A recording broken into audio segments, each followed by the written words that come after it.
even if you don't agree with people in life, you can still sit back, listen, learn, educate yourself. And you know what? If that's just not kind of the person you want to align yourself with, you don't have to continue dealing with this person. But it's just being understanding of whatever beliefs you have, as maybe passionate as you are about them. It doesn't mean that those are the only beliefs that exist. Right. So it's important to be open and to know that there are people out there with different beliefs and welcome them. Educate yourself, learn, and you never know. Maybe you'll find something that'll benefit you more that you didn't even think you should be doing until you heard it from a differing opinion. And it's okay to listen to maybe this episode and be like, well, you know what, I didn't agree with this, or I don't agree with that. And that's okay. No one's forcing you to change of your beliefs. Like, you don't have to believe in the same things that you do or that we believe.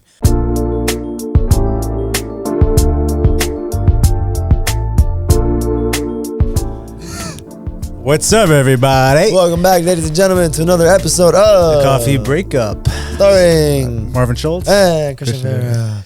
Well, if you're watching us, you know that we are on Patreon. Thank you so much, guys, for supporting us there. If you're listening to us on the go, Spotify, and iTunes, you are the best. Thank you. Social media, Instagram, TikTok, Twitter, and Facebook. Got a website, coffeebreakup.com. Check us out for more merch, buy some stuff, whatever. Oh, that bullshit. Fuck it.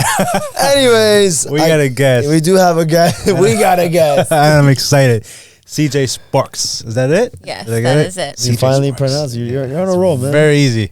I like that. How did you, is CJ, that's your real name? Is that a stage alias name? Is it are you comfortable the world may never know. Yeah, we don't know. CJ is just from, I think it's like 3rd or 4th grade. I was a big tomboy. My real name is Cassandra. And I just thought it was so not me. I would always get so upset because I couldn't find it like on a ruler or a keychain or anything. And it was so upsetting. Right. So I shortened it because I had a friend named AJ at the time. And I just thought it sounded so cool. And does the J stand for anything? No, it stands for nothing. I thought because they would call me, the kids would call me quesadilla growing up. And I was like, this is so awful. And now I'm like, quesadillas are great. They're so yummy and delicious. Why would I be upset about that? But then, so when I changed it to CJ, you know what the kids started calling me? What? Carl's Jr. Called really? They were kids are, and then you know, kids have always been fucked up. They're so crazy, yeah. And I was like, oh, okay, so. Yeah, so it doesn't stand for anything, the J. Okay, CJ, I like it. CJ. Well, thank you so much for making it today.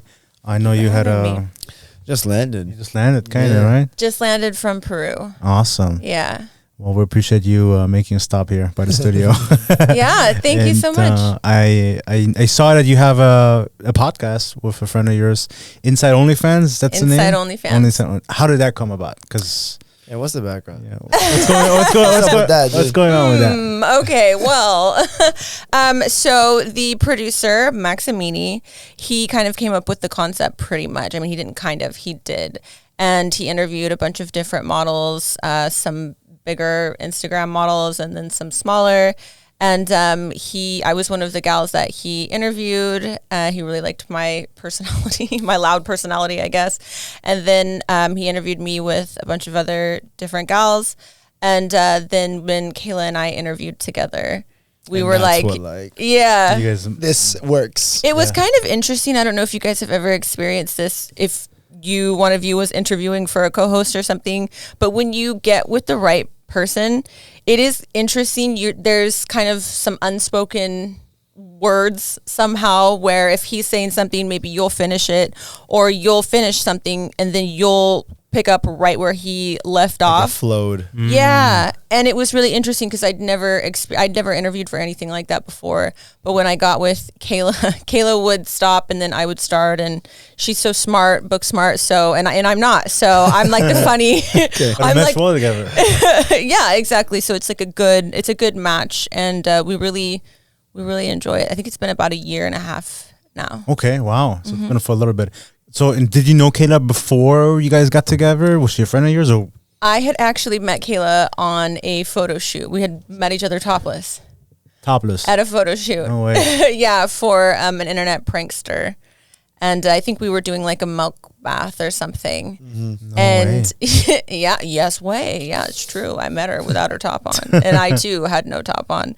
And we didn't, like, there wasn't a lot of talking. We're just like, oh, hey, okay. And then we were wriggling around in the milk bath. Nice. Yeah. I think there was other women in there too. Nice. Oh my God, how disgusting. Where is it so I can avoid it? Where can I see this so I can avoid it? Yeah. It was a guy named Vitaly. Oh my God. Yeah. What's up with him? Is he still doing these prank videos? You want to join? Yeah, I'm not sure. I'm not sure. He was really, really big, and then I think something happened where he kind of got some like publicly canceled, which he'd been before a few times, multiple times. So, yeah, so I'm not sure. Who this guy is? No. Oh yeah. my God, it's a pretty famous. Maybe I've huge. If I showed you, you would immediately know. But I remember he was doing a lot of different like prank videos on YouTube. Yeah. He got huge. He was one of the first, I believe. Yeah, kind of pioneered the prank videos. Pranking? Yeah, he went like super viral. He was huge. Yeah, and then he actually got like super jacked. He got into like bodybuilding or something. And after that, I never heard from him ever again. Damn. I think he even did porn at one point. Okay. I think so, yeah. Yeah, hey, bro, sometimes you got to do what you got to do. Interesting life. If you're a guy, it's different. It's different if you're a guy than you're a girl. You can do a little bit of porn on the side and like still go and do some pranks. For men, but not as much for women. If we did that, one time. I mean, look at Kim Kardashian. She did one sex tape and the thing follows her around for forever. But she got super famous. Yeah. But people always, do people still say sex that, tape? Yeah. Oh, yeah. Oh, you think they still some people, but yeah. What she's accomplished, I mean, she would have never accomplished what she did without. And that's exactly and that's exactly what they say. That's exactly what they say. Yeah. What was the Kickstarter? Right? Was that what they say? Right? What was the Kickstarter? Yeah. I guess that's how well, the family was they were already famous before. Yeah, they were. Yeah, the dad, high profile attorney. But I guess her, doing that. Like some dick can help that. Oh my God. Well, good. Okay, so you do the podcast. We've read some of your bio. You do modeling. What else is it? What is it that you kind of do? I'm sober. I love talking about being sober. I'm for sober. Sure. We'll go into that. That's right. Yeah, we did see that. That's kind of like that, and the bikini modeling stuff is kind of like what I go off of. And the podcast as well. I've worked with Playboy. I just had a couple different Playboy pictorials come out on Playboy.com. So I travel a lot. I do a lot of that. I'm getting more into the health and wellness space just because I am getting older. I'm 37. So 37. Yeah. And so looking good. Thank you. I love it. Thanks, guys. I already know. It's fine. No, it helps that I don't drink and do drugs. Bet, yeah. Well, I'm sure it does. I mean, I've had a lot of surgery too, let's be honest. But in order, it kind of goes hand in hand. Yeah. So yeah, I love that for you. I mean, I saw it's about to come up 4 years, right? About this month, April 15th. April 15th. Well, tax day. I don't know why I chose that. I can't afford this anymore. I spent how much? I gotta stop. So that's definitely something I want to talk about because you've almost 4 years. You were battling with addiction. I mean, are you comfortable talking about that? Yeah. And the alcohol. How did you get into that? Like, how did it get to that point? Well, I think that I can remember like tasting my first beer. I don't know if you guys ever remember like tasting your first beer. I knew it was bad. I grew up in a very religious household, and so we didn't curse, and we didn't drink alcohol, and among a bunch of other things. But those were like, I can remember that growing up. I can remember when I heard my first curse word. I don't remember exactly what word it was, but I remember I was on the bus. And I heard somebody say a curse word. I think it might have been the B word or something. And I'll never forget the B word. Yeah, I'll never forget like the chills. Like I knew it was bad. Right. I knew it was a word I'd never heard before, and I was like, oh, that's a bad word. If I said that in my house, my parents would crucify me. Yeah. Oh, I thought you were gonna say crack me. I was gonna say that too. Yeah, my dad would have cracked me. I would have never said it in my household ever. Yeah. And so there was no cursing, there was no alcohol, and we didn't really talk. We didn't talk about anything, and I think that's why my podcast is so important to me, because now I have this need to talk about everything, maybe a little too much sometimes. But so we didn't talk about anything, sex, any of that, none of that. And so when I first saw alcohol, it was like the fridge outside, like dad's fridge outside, not my dad, my friend's dad, but it was like the unforbidden outside fridge. It's like all the meat. My dad has an outside fridge with all the meat in the freezer. and the meat and the beer is in the outside fridge. Yes. Nice. And then maybe some popsicles that, you know, your mom got at Costco. Like she's trying to make them last, you know, all the off limits. Exactly. Yeah. All the off limits. The reserves and off limits. Like it's all outside because if it was doesn't belong inside. Yeah, if it was inside, it would all be gone. Game. Exactly. Absolutely. And so we got the beer, me and my girlfriend, and I remember tasting it and I was just like, this is so disgusting. It tasted like banana water. I think it was like natural ice, and so it was like bad beer. You know what I mean? But we didn't know. We just thought it was like a beer from the outside fridge. And I remember it was so gross, and I was like, this is awful. Why would anybody want to do this? So flash forward to, I don't know, maybe like 3 years. I loved beer. I loved drinking beer. I was always like a very trashy drunk. I was never like drinking like some good cognac or like even like the good stuff. Yeah, like wine or like good vodka. It was always like the big plastic gallon jug or like E&J or beer. Okay. Those are the things that I love to drink. And I just always remember feeling so out of place. I never felt like I fit in with my peers. I never felt like I had like the right clothes. Or like when my mom and my dad got divorced, we grew up in a trailer. And so I always was kind of embarrassed like about that. Like, oh, I'm a trailer trash kid, you know? And so I just always remember having all of this noise in my brain. And so when I finally was able to drink enough beer to get drunk, I was like, oh, wow, I can relax. This is awesome. And I was like funny and I was dancing and laughing and having such a great time. And I was like, I love this. I never want to stop doing this. So that was me when I first started drinking. Yeah. How old were you at the time? Do you remember? I think I was like a teenager? I think I was like 13, 14. Okay. I had a couple. And then I think when I first got drunk, I was maybe like 15 or 16. Okay. So Yeah. you feel like because of your environment, your upbringings at that stage, it became kind of like a coping mechanism, maybe in a way. For But sure. so young, but it started off when you were younger. Oh, the outside fridge. But then when did it turn into? I kind of like this. I Because think why did you go back to it if you're like, oh, this is gross? right. I think in high school, I remember. I think it was when I first got into high school, my freshman year, I was like bullied because I was dating a guy that was 1 year older than me, and everybody had found out we had sex. And I was, even though it was my boyfriend that I've been dating for like a year, they were just like, oh, that's the girl that had sex. And I'm like, I thought everybody else had sex too. Like, what? Now I'm you not the hear only one. Everyone banging each other like 12 years old now and stuff. Yeah. different. And I was just like, God, this is so, and then I was so hurt. I'm like, why did my boyfriend go and tell everybody that we had sex? Why does everybody else need to know I just had a little sex with my boy? It was just us in the room. Why'd you go and tell everybody? So then I was like a little hoe, apparently, because I had the sex with my boyfriend. And So disgusting. Disgusting, dare right? you. Destined for Bang your own OnlyFans. man. You whore. Yeah, exactly. So I was teased, and I think from there it kind of roller coastered into somehow. You know, when kids get teased, they just, if you're kind of like low in the pecking order, the other kids can sense it. They can sense it. They're like, that's the weak one. So it kind of continued on from there. I was good at sports, and then I wasn't because I started drinking. So then once I like the boyfriend and I broke up, and then I wasn't able to play the sports, then I think that was when, so it was like 15, 16, when I just was like, screw this. Now what? Well, now I'm going to drink myself into oblivion. Oh my God. Yeah, I would drink to blackout all the time. Luckily, I didn't discover drugs very early on. It was such a small town, so we just like drank and partied. We'd do like keg stands and party out in the cornfields. Okay. It seems pretty normal. Yeah, and then the local, like, there'd be one of two cops would always come by like, oh, you kids get out of here. And we're like, you know, and screw you. And so, but it was pretty harmless. But it progressed into, I think, I can't recall the first time I did cocaine, but I liked that right off the get because I could drink more.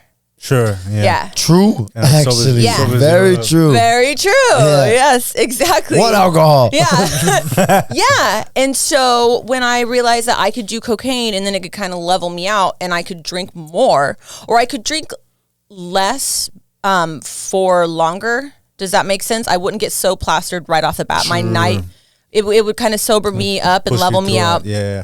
And then I would be able to kind of party and be less of a mess. So love me some alcohol and cocaine. Yeah. Quite the cocktail. Winning combo. That must have lasted till you were 33, right? And then you were like, it was so bad to the point where, what was like the turning point where you're like, man, I got to stop this war? Well, I had tried to get sober prior. I was dating somebody that just didn't drink because he had an alcoholic father. And he was like, okay, I don't want to be like my dad. And so he just didn't drink, but he didn't, we call it program sober. There wasn't really any rhyme or reason why he didn't drink, and he didn't really have anything to back it up. He's just like, yeah, I just don't drink. You shouldn't either because you're crazy when you drink. And so I stopped cold turkey for almost a year. I think it was like 11 months and some change. And we broke up a few months before my year. And at that point, I was like, I'm going to start drinking again. But that was one of the things that he had said, we're going to break up and you're going to be, be your wild self again. I'm like, I'm going to pick when I go out and, and then when I drink, I'm only going to have a few and it's going to be like super fun. And I'm going to be like, yeah, I should have been doing this all along. And so a couple months after we broke up, it was like 4th of July. And I went so crazy. I was at this beautiful Malibu party house, and there was just like seafood and cocaine and champagne, and I was like, wow. Oh my God. I lost my purse, I lost my phone. It was like the return to drinking that everyone else saw coming but me. And so then I drank for a few more years after that. And then I met someone who was in the program that I was dating at the time who was into AA. And I tried to date him for a couple months until he was just like, listen, I can't date you like this. You're insane. And I like you, but I'm not interested in dating you because you've got some real issues. And I had never, I guess, it's one thing when somebody is like telling you, your life should look like this, or you should live your life like this. But they're coming from a space of love, but nothing in their life is really backing up what they're telling you. They're not necessarily walking the walk that they're telling you should walk. Because they think that you're just in a worse position than they are, so they almost feel like superior. Exactly. And that's how it's typically received, because it's tough when somebody's pointing the finger at you, telling you what's wrong with you. Yeah. And nobody, for the most part, nobody ever really wants to receive that. Like humans, men and women, we all have a sense of pride where we want to say, no, I'm fine. Nothing's wrong with me. And when the person had told me that before, I had taken it, but there was not really any understanding behind it. So in my opinion, that's why it didn't stick. But when this next guy had told me, and he was coming from a space of like, I've been there, done that, and this looks so familiar to me because this was me. And he was going to these meetings, Alcoholics Anonymous, and I just was like, okay, I'm going to go and I'm going to check it out when I was still drinking because it looked interesting to me. And there was no judgment, and there was no judgment in the rooms, and there was no judgment coming from him. He was just like, yeah, I like you, but I can't continue to do this with you. I'm sorry. And I was like, no, I'll go get sober. And so finally, when I went to these meetings, and I was like, yeah, I think I'm an alcoholic. I think I have a problem. There was so much of relief, just relief. Like by just admitting? Yeah. Like you had a problem. Yeah. Prior to that, did you think that you had one, or were you just kind of brushing it under the rug? Or you thought, I'm just having fun. I would oscillate in between thinking I had a problem and thinking I was fine, because there were times where I would go out, and you'll hear a lot of people in the rooms say this too. There would be times where I would go out and I'd only have one, and I would say, oh, I'm not an alcoholic. I went out and I said no tonight. Or there would be times where I would go like, what is it, dry February or dry? Yeah, like a month. Sober October. October and dry January. Yeah. That's 2 months a year. And so, yeah, exactly. There's like a couple months, and I would do those. And then every now and again, I'd say, oh, I'm going to take a couple weeks off, or, something like that. And I would do that no problem. So you still had some sort of control. Here's the thing. I could say no, But 99% of the time, once I started, I couldn't stop. Like and a gremlin. And I didn't want to stop. Okay. There's been times where I've like, you know, been banging on doors going, give me some alcohol. There's been times where I've. But it's usually when you're already drunk though. Yeah. So you can avoid it if you're not drunk. But once you have a drink. Correct. Or two, 3 drinks, then it's like, oh, okay. Correct. Yeah. Yeah. Interesting. It was really, and it was coming to the point too where I was starting to see it in my face. Where like the drinking is like weighing you down. like I'd have like sunken eyes, or you know, my skin would be really dry because I'd just be like snorting a bunch of cocaine and not drinking water, not sleeping, and there were I look back now like at pictures, and I think a lot of people that have battled addiction will do this too. I don't know what it is, but you would always get super drunk or super high, and you like take this fucked up photo of yourself. You have to. I don't know what it is. It's like this thing that you have to do. It's always in the bathroom, in the mirror. Yeah. It's at like your lowest point. Yeah, because you really like start measuring yourself like, damn, I'm really in this shit right now. Is it really me? This ain't a dream. This is for real. Yeah. I gotta see this for tomorrow. See what I look like tomorrow. You take Yeah. a picture, you look at it the next day, you're like, holy shit. I would have pictures, or I would have videos of me crying, like, I'm sorry. I'm like, who was I talking to? What was happening? I would be WhatsApping people. I'm like, I'm in LA. They live 20 minutes from me. Why am I WhatsApping them? Like, so it was just, I was sad. I was super sad. I didn't like myself. I never really was able to cultivate any sort of like self-respect or boundaries or even like how the things that I liked, the things that I didn't like, why I liked these things, why I didn't like these things. There was none of that. I knew I liked sports, and I knew I liked my boyfriend at the time. And then it was like after I was so upset that he had told everyone that we had had sex. And then, you know, because high school is like such a formative year too. And I'm not saying that that's what drove me to drink, but those are some of my last memories before I kind of took off to the races. And I was just like, I don't even really like high school. I just wanted to work. I always worked, even throughout my drinking when I was younger. I have to say too, youth is really wasted on the young, because you really have so much energy when you're that young.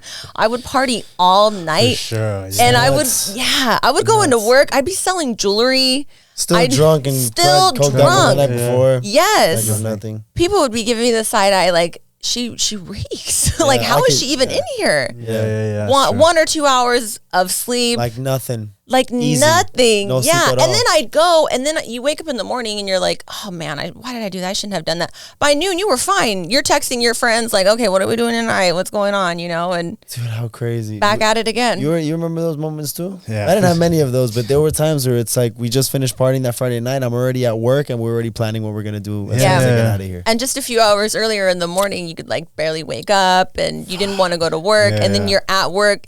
You get like, you know, a couple sales or whatever. You know, you're feeling good. You're like, let's go. I can do this drunk also. I do this all the time. Let's do another night. Yeah. And so for the longest time, I was able to, like, everything was okay. Everything was okay until it wasn't.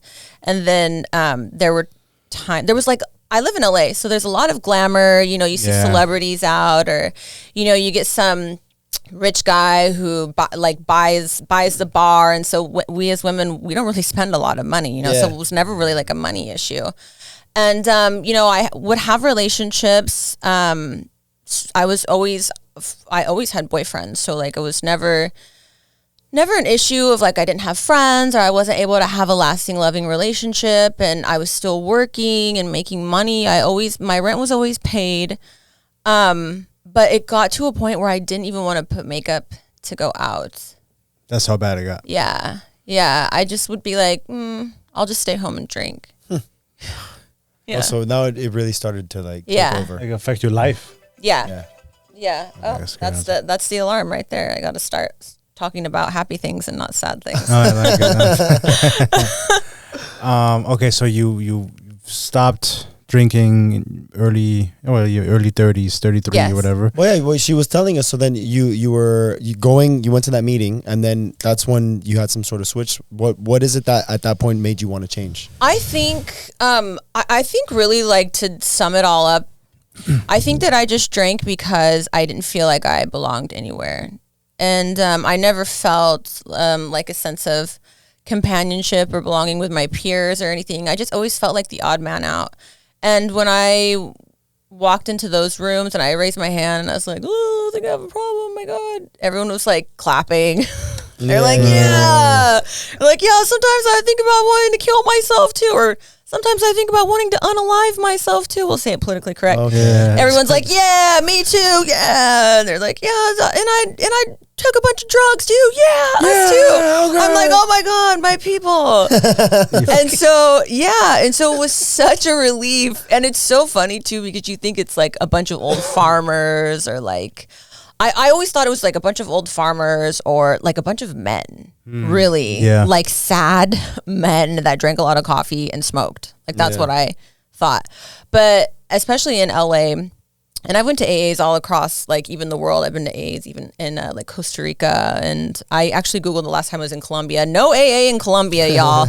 I don't know what that's all about. They don't need it. They don't have They don't have an alcohol problem. Yeah, NA and AA in Colombia, there's none there.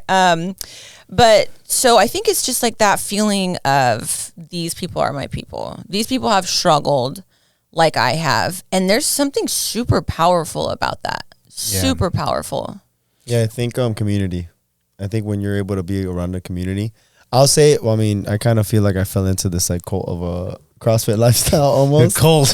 Let me tell you, it's just weird because it's just when you go there, it's very similar to what you were saying. Like, we're all in this together, as cheesy as that is. We're all, putting our bodies through this like hell almost to just like feel better after. Right. But then it's the support of, man. Even today, I was like on the ground and I was like exhausted, and then some guy comes up to me and he goes, "Hey, we're almost done. Come on, finish up. You got this. Finish up." And even then, I'm like, yes, I fucking do got this. And I got up and then I finished the set. And I think it's just that community because it's just not me. It's not like I'm the only one that's struggling. It's I also see this guy struggling more than me, or this guy's pushing through. Why him? Why not me? Right. So I feel like it's almost like that, where you feel like, oh, like I don't fit in. Yet you find other people who probably have a similar situation or a similar kind story. of outlook on it. And then they're all like, oh, we're all just in this together. Yeah. Like, we all just have our own ways, but we're all also kind of overcoming things. That's what we say in AA too. Like, you're not a special little snowflake. Like, your problems aren't special. Everybody has problems. Their own I like set of that. circumstances. Yeah. And I forget what it's called. I forget exactly. We have a bunch of little idioms that we say, and it really, one day at a time and all that good stuff. And, but yeah, there's a lot of different things that are said in the way of, you're only as sick as your secrets. And so if you sit there and you think, woe is me, nobody else has these problems like how I have, my problems are so special. How could anybody else understand? That's sickness. You're sick. Yeah. You think that how cool do you think that you are that you're going to have problems that nobody else has experienced ever? Yeah. Yeah, right. Yeah, right. No, for real. No, for sure. Man, it sounds like, like you've experienced life, you've been through stuff, you have, a lot of these experiences that you've undergone, and so made you who you are today. And so I think there's something beautiful about it, like making it and going through life and going through those struggles and obstacles. When was the last time you went to an AA meeting, if you don't mind me asking? Or is it because you live in LA? Right. Is there a place where you go consistently, or do you like go to different? Oh, ones? there's a bunch in Beverly Hills. There's a bunch in West Hollywood. We still go to, we have Zoom meetings still. Like so Zoom. since I've been traveling, like we just Zoom all around.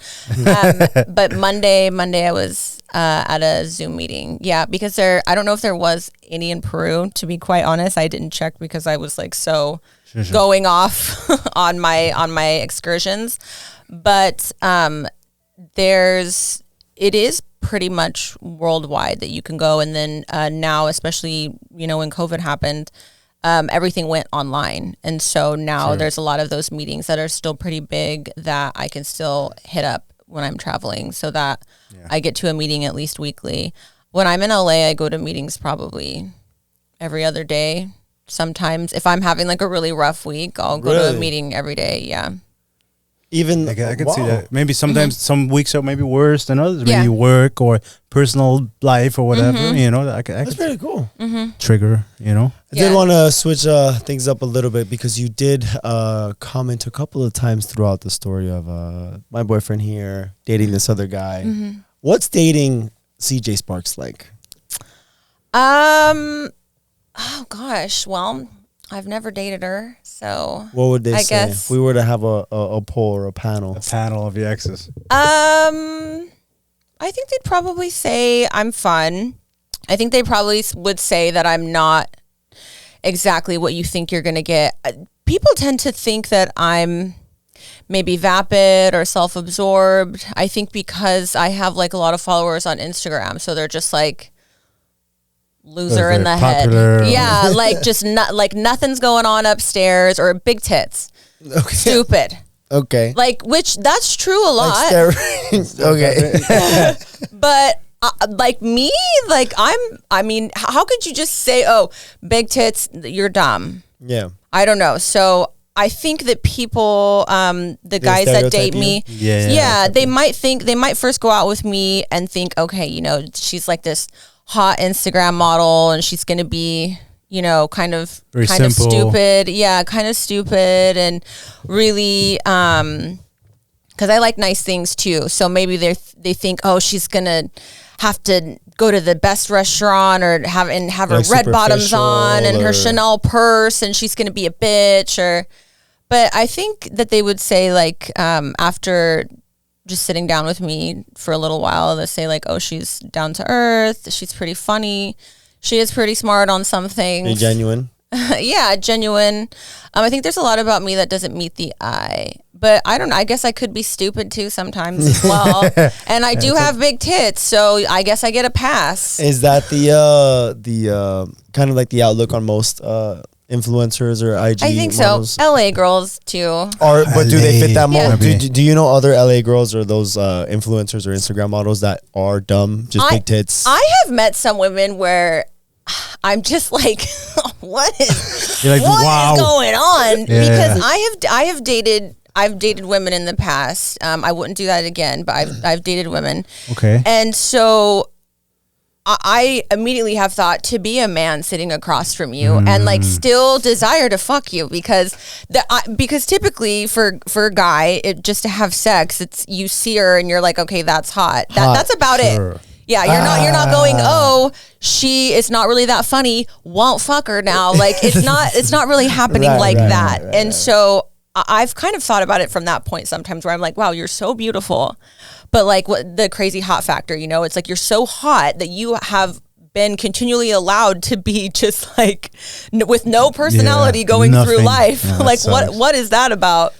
Let me ask you, because what do you think would happen to those girls who I guess you would say probably have a little less substance when it comes to dating? What would happen after their looks fade then? They kind of just... Because if that's what they're living off of, they're really kind of... I mean, here's the beautiful thing about men. Y'all like us for the most part at almost any stage. Now, maybe you wouldn't marry us at almost any stage. But, I mean, there's grandma porn. So there's something out there for everybody. Yeah, we can all sit here and say when your looks fade, but you know, I'm 37. I'm going to ride this thing till the wheels fall off. Yeah. So that being said, typically somebody would look at a 37-year-old and say that they're undesirable. But you know, myself included, I'd say there's a lot of 37-year-olds that are walking around and they're still pretty desirable. And so for that, to speak to your point about what's going to happen when the looks fade, you know, the looks will fade, I guess, a bit over time, but I don't think any woman is going to ever be like 100% completely undesirable to 100% of people. Yeah, no, to your point, it's like there's something out there for everybody. And because the thing you were talking about, like, oh, you know, there is more substance to you, but then you meet some others that you're like, hello, is there anybody I'm in like, there? you're the hot dumb girl. Yeah, okay, right. got it. It's like, you know, What's it like to be hot your whole life? Oh, you just don't develop a personality. you don't really need one, I guess. You don't need one. Yeah. I guess that's true. I'm really lucky though. I have a lot of really good looking girlfriends and they all have substance. All of them. That's great. Yeah. That's great. Are you currently dating somebody right now? I'm not. No, you're not? No. Okay. Are you, huh? Because you had said something. Were you recently dating somebody? I was. Okay. Yeah. We heard like a clip. I was doing some research. Maybe we watched the clip. Dating someone and they were younger than you. Yes. Yes. 10 years younger? They were 10 years younger than me, yes. Do you how was that? Yeah. I've never done that before. I never have dated anyone that was my age, even when I was much, much younger and I didn't really like date because now the way that I date is I'm on seeking arrangement. So that's how I date. That's how I get most of my dates. Oh. I know I need to go outside sometimes, but it's kind of hard sometimes. So it is kind of an easy, I guess online dating is a bit of a lazier way to date, I will say, because I can be at home in my sweatpants with my hair up and I'm like still talking like a hot girl, like, oh yeah, you know what? Some guys was like, oh, have you ever tried this restaurant in LA? And I'm like, you have really good taste, but I've been there. What other restaurant are you gonna impress me with? Nice. And I'm like, yeah, talking scoop. like a hot girl, but looking like tore back on the couch. You haven't showered for days. And I'm like, yeah, you know, the poor guy is like thinking, you know, some hot chicks on the other end. I'm like, okay, on the couch. But so I don't typically date people that are younger than me. He was also in the program. I don't know if I would do that again either. Okay. Yeah. So that was a different experience. I just wouldn't date somebody younger than me ever again. I don't think. Doesn't sound like it was. How long did you guys date for? About 6 months. Okay. So what do you know? How old? What's the normal range for you?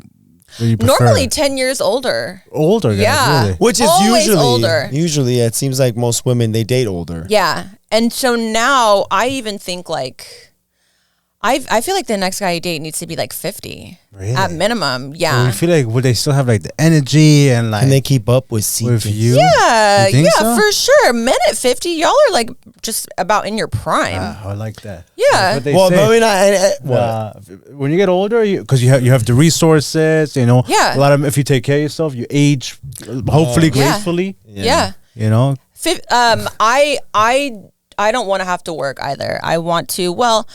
Let me take that back because the verbiage on that isn't correct. I want to work, but I want to work inside of the home. When you want to work when you want to work, maybe. I want to work inside of the home. So, I mean, that's like a never-ending job for the moms that stay at home. I do want to have help. That's why I need a man of a certain caliber. He needs to be able to be making enough to live in LA and have some extra help because I don't want to be cleaning. I like cooking. I'll take care of the kids. I'm down to like give foot rubs, all that. Coming home from a hard day's work, I'm down for it.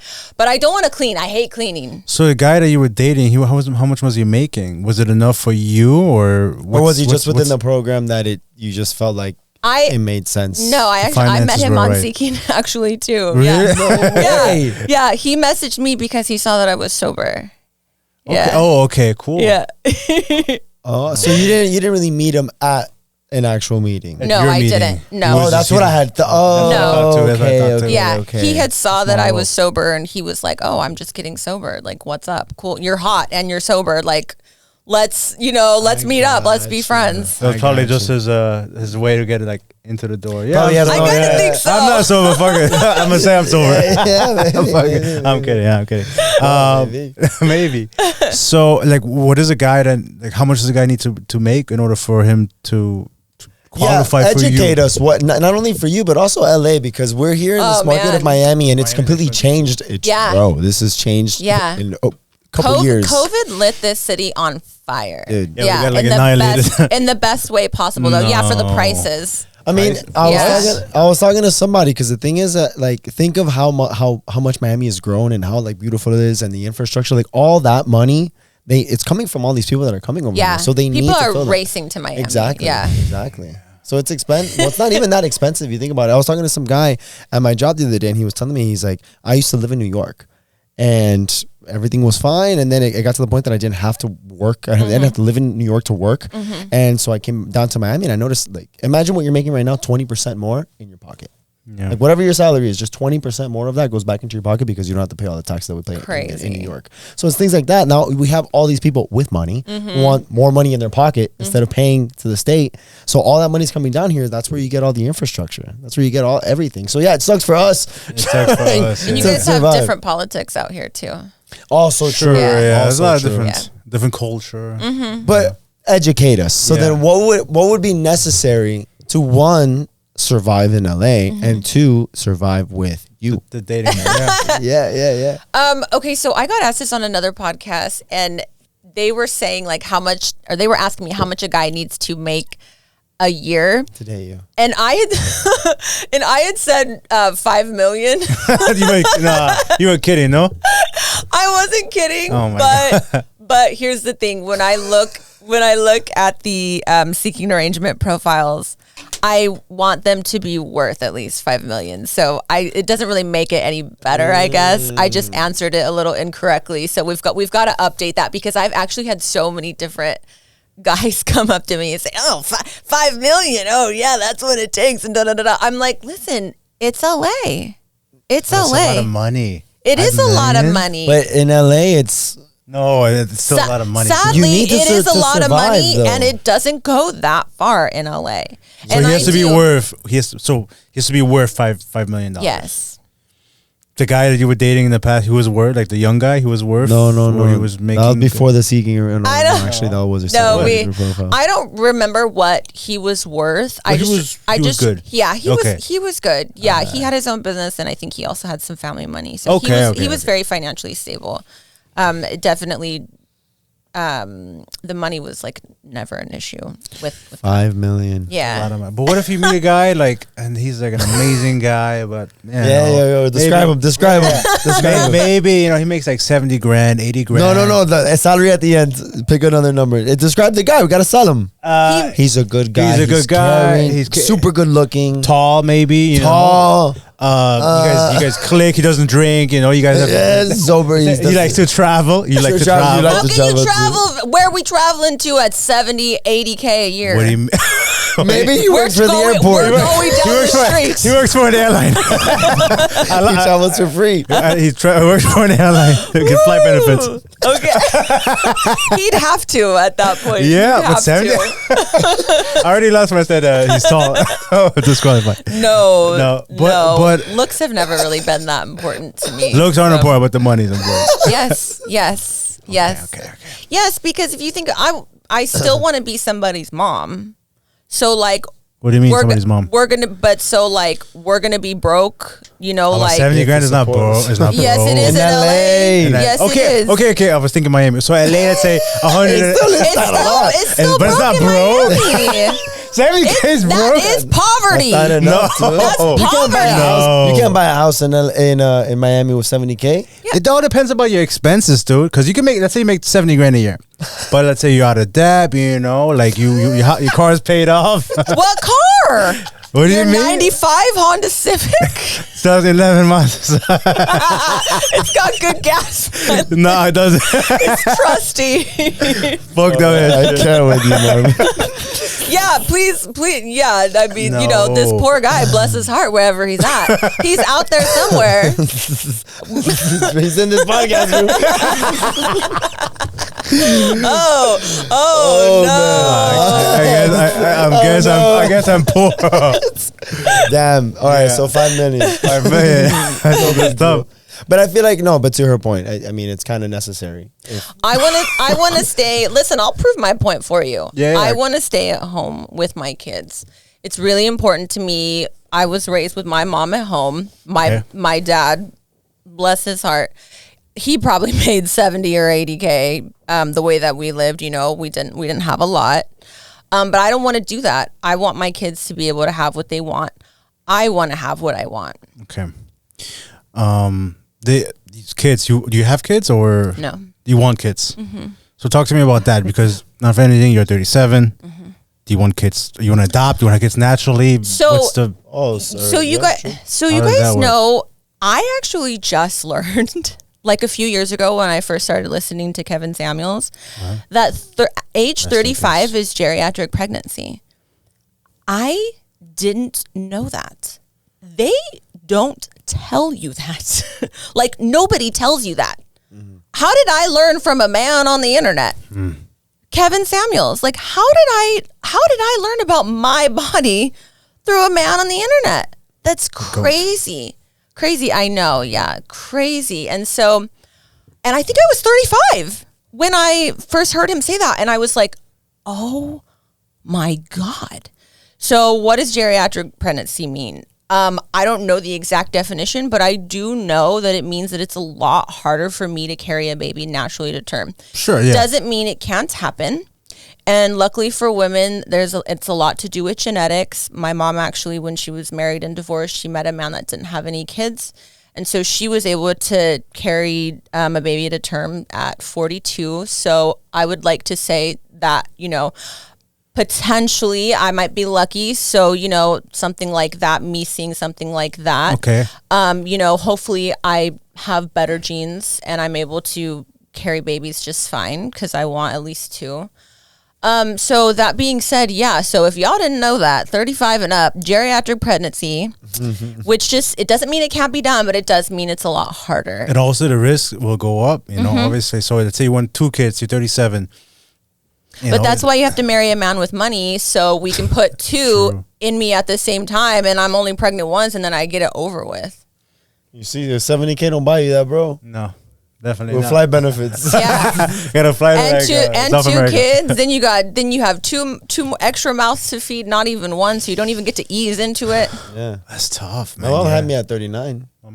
My mom had 8 kids. The latest one was like in the late 30s too. Wow, that was the latest it's kid. Right. Yeah, that was her last, not her that first. was her last, exactly. Right, Wait, right. And how was that with little? No, man. There you go. No. There you go. That's my point. Yeah. It's fucked up. It's fine. Imagine, I'm like, yeah. It can happen, but it's not ideal. Right. Probably I'm gonna be fine if it happens in the next couple of years, but it's not to say that I won't be without consequences. So you never felt like, man, like I want kids. I'm getting a little bit older. Because for men, like we don't have, like we can have kids at 50. Yeah. Like I don't know, who cares? Right. But do you feel like there's a little bit of pressure building up, for you, particularly as a woman who, a little bit older? I honestly never even thought I never even thought I could ever be anyone's mom anyways, like at the rate I was going. Okay. So now I feel a lot more equipped to be able to be someone's mom and to be able to raise my child correctly.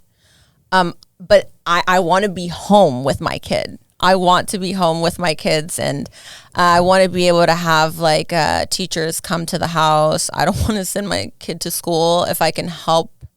We see a lot of crazy things happening in schools. Yeah. We don't even have to bring up everything that's just happened in the last couple of days, and there's just what it's they're just teaching them too. Yeah, and I was just gonna say, what they're teaching, and then what the other kids. Some kids are fighting. I don't know why all the kids out here in Florida, y'all's kids are fighting, fighting teachers, and it's like Florida kids, yeah, because the teacher took the phone. Like what? Oh my God. Yeah. So, I want to, but that costs money. That costs money. Yeah, raising a family, it's so expensive. Yeah, and I want to have nice things. My love language is gifts. I'm really vocal about that. And so, it might be cute to get a little painted rock from little Timmy, when I have kids, and it's like, oh, thank you for this painted rock that you made, Timmy, from outside in the dirt and the mud, and it says mommy on it, and it's only one M, and then the Y's all lopsided and everything.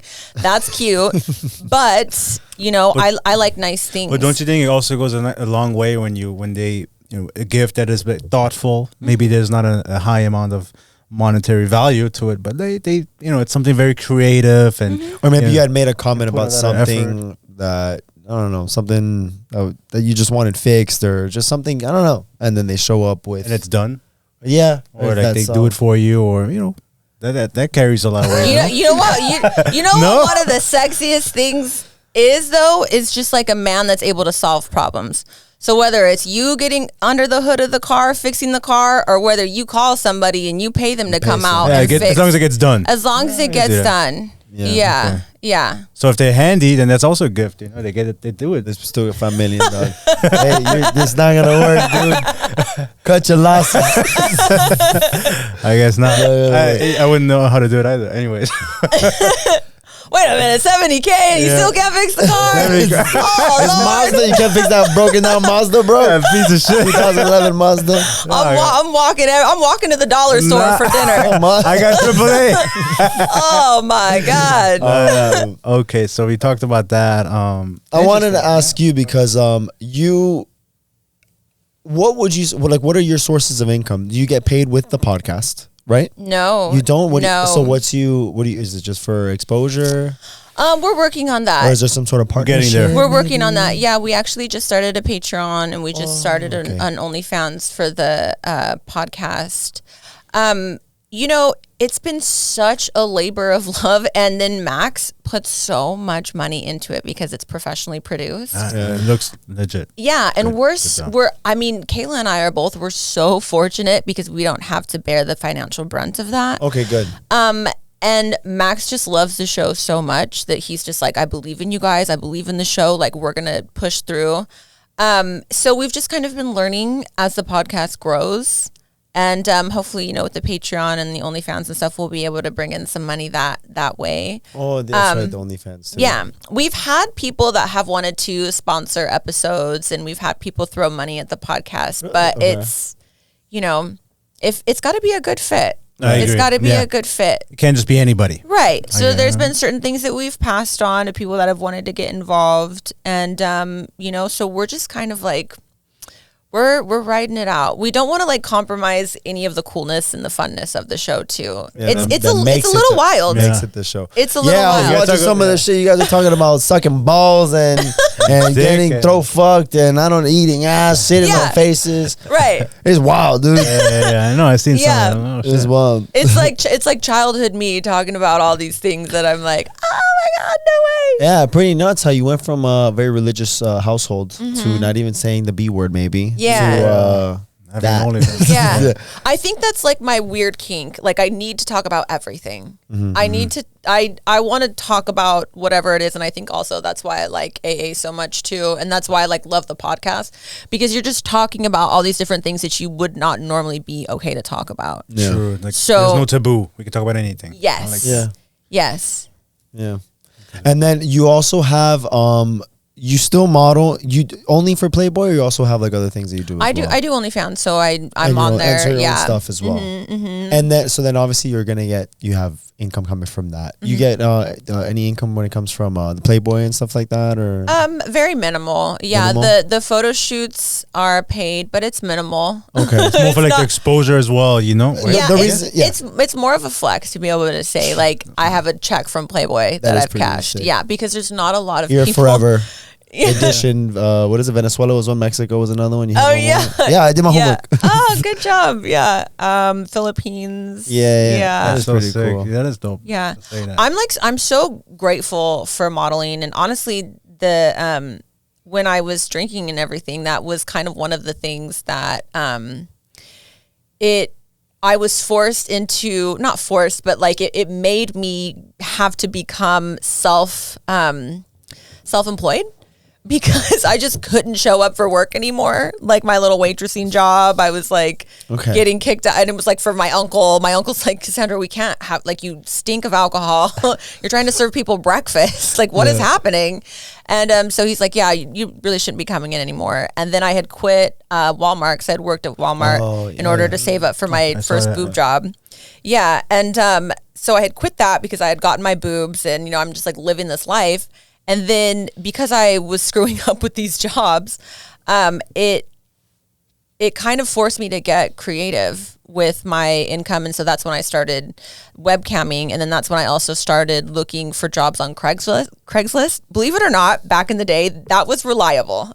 Yeah, no, that's really. You might get murdered now. What kind of don't jobs do did that. you pick up from Craigslist? Modeling jobs. Yeah. When was this? That must have been super sketch. Yeah. Back in the day, that, Craigslist and Model Mayhem, very reliable sources. And then, or I would give out like keychains on St. Patrick's Day for the, and then you like the promo shots of Jameson or whatever. I'd get those jobs on Craigslist. Okay. I'd be like, yeah, I'd be like at a car show and give out like magnets or whatever. So I would do stuff like that. And so I just became very resourceful. So when Instagram came around, I would do like the shout for shout with all these other girls. And then that was how I originally got my following. And then by them kind of putting their stamp of approval on me, other photographers would come and find me and hire me. And so I still get some hired modeling jobs. I just work with a company that flew me out to Colombia, and so I'll get flown out different places. I'm hosting at Sapphire Topless Pool in Vegas, so I'll get paid for something like that, and they'll fly me out and put me up. Mm-hmm. So it's not anything I'm certainly getting rich off of. Yeah.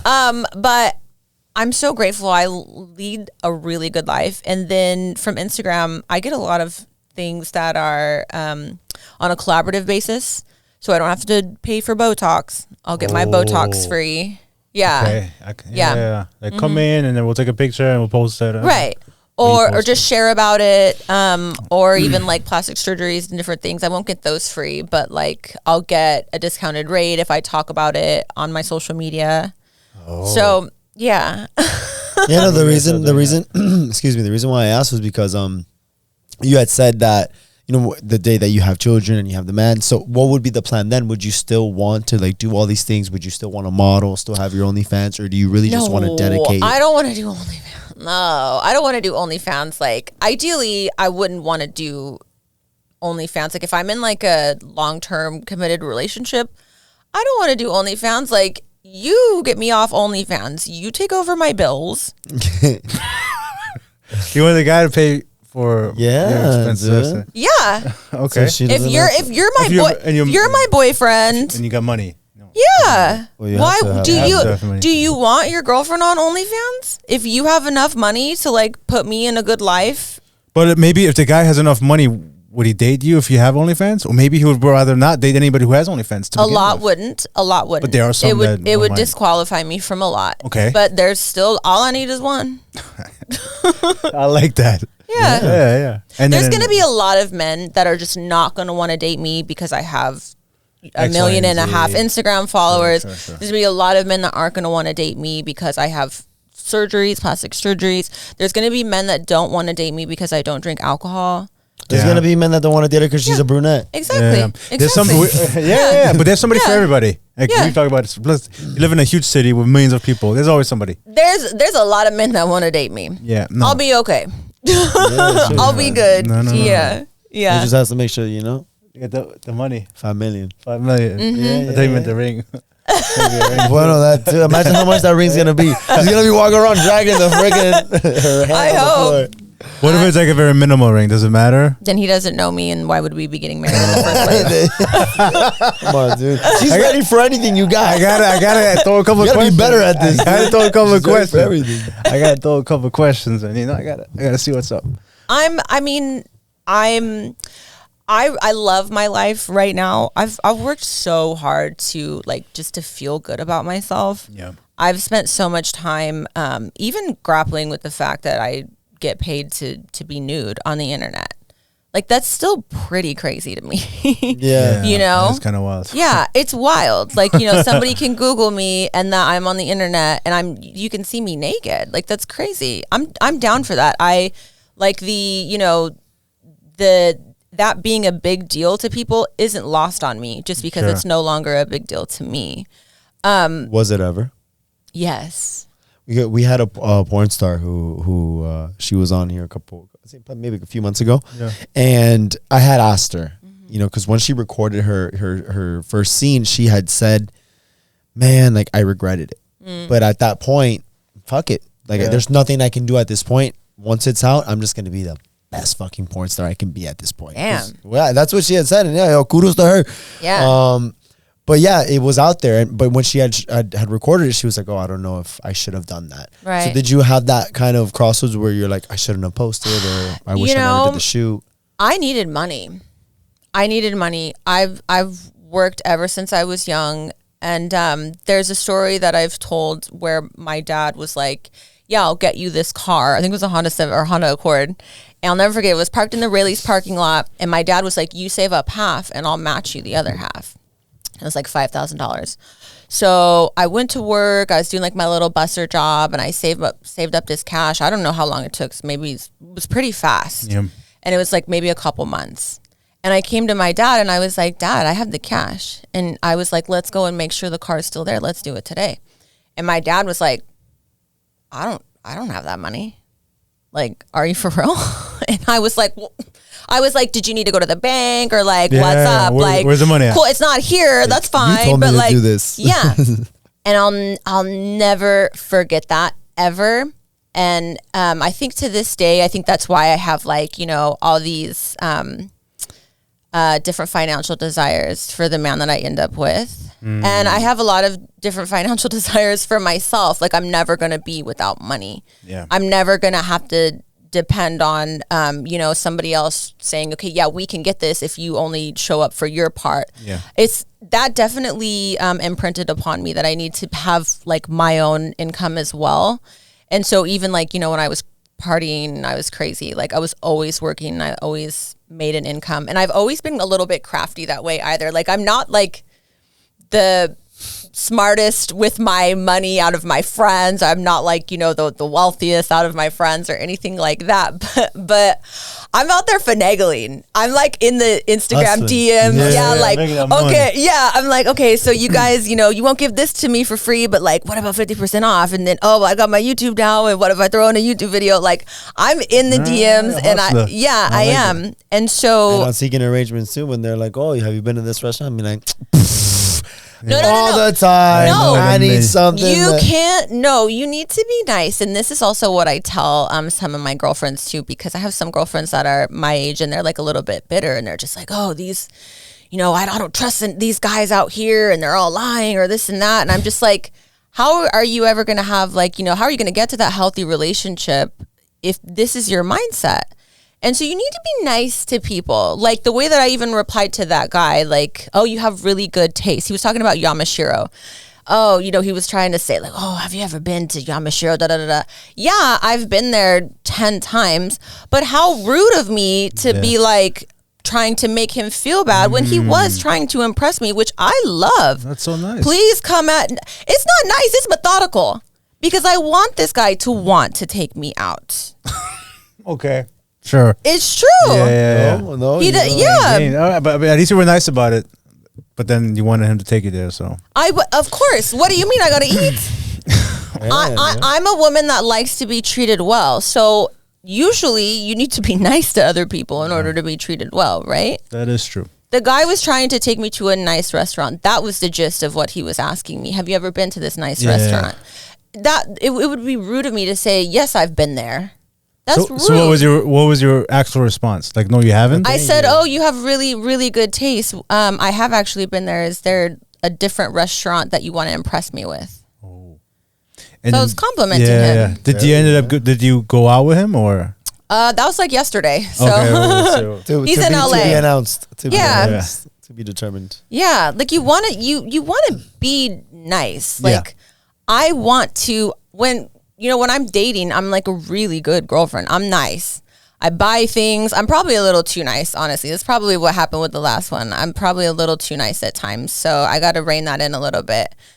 Because I definitely will be like a little more accommodating than I should be. But how what do you mean by that? Yeah. I'll just be like, I'll be doing something and then, he might say, oh, I'm going to come by or I want to do this. And then I'll kind of throw off what I have going on in order to go and be with that person. So I've learned I need to not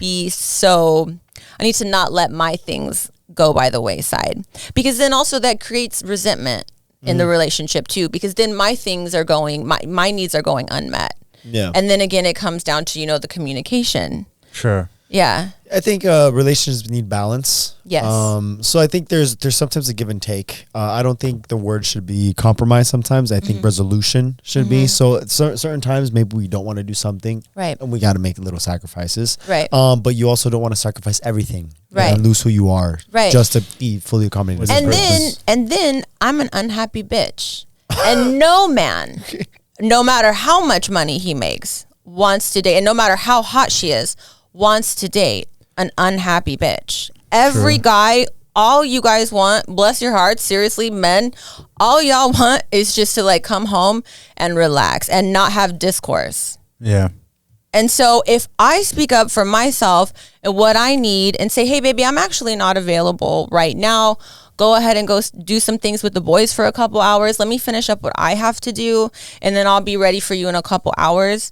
You know, that's better in the long run. Maybe he might be a little miffed, like, oh, you know, I was trying to come by now. I'm right over there, or, you know, I'm in the area or whatever. But it's going to be a lot better for the relationship as a whole for the most part. And like you were saying, unless it's like something really important, then that's different. But for the most part, they're the little things that it's like, okay, that's not really a big deal. Is it going to really be a big deal if we didn't make a real plan that he was in the area and he wanted to come by and now he can't? No. I agree.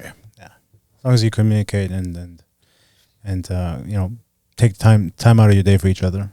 Yeah, you just want to lose yourself. And so just make sure that there's a balance.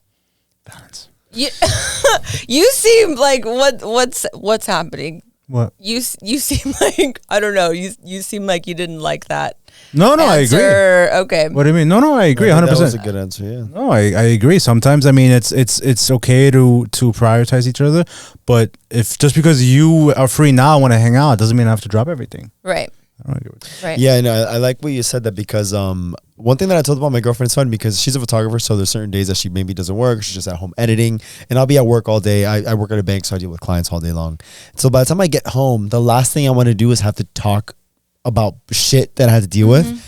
And then, you know, my girlfriend, she's just at home all day. So when I get there, she's like, oh my God, hi, I haven't talked to anybody. I've been here the whole time with my dog. And I'm just like, please, leave me alone. Yeah. Because it's true. Because with men, after a long day, all we want to do, especially when we're in a relationship, we want to come home to our significant others and just have peace. Yeah. Like I've had a very stressful day, a lot of, you know, dealing with numbers, clients, customer service, the drama, blah, blah, blah, blah, blah. I just want to sit here. And I just want to enjoy my chill time. out. Quiet, yeah. And I think that it's very special because sometimes you can find that like almost combative or it's just you come home and it's just not the environment that you want to be welcome to. But I like that you're like, hey, you know what? At the end of the day, I do want you to come to me.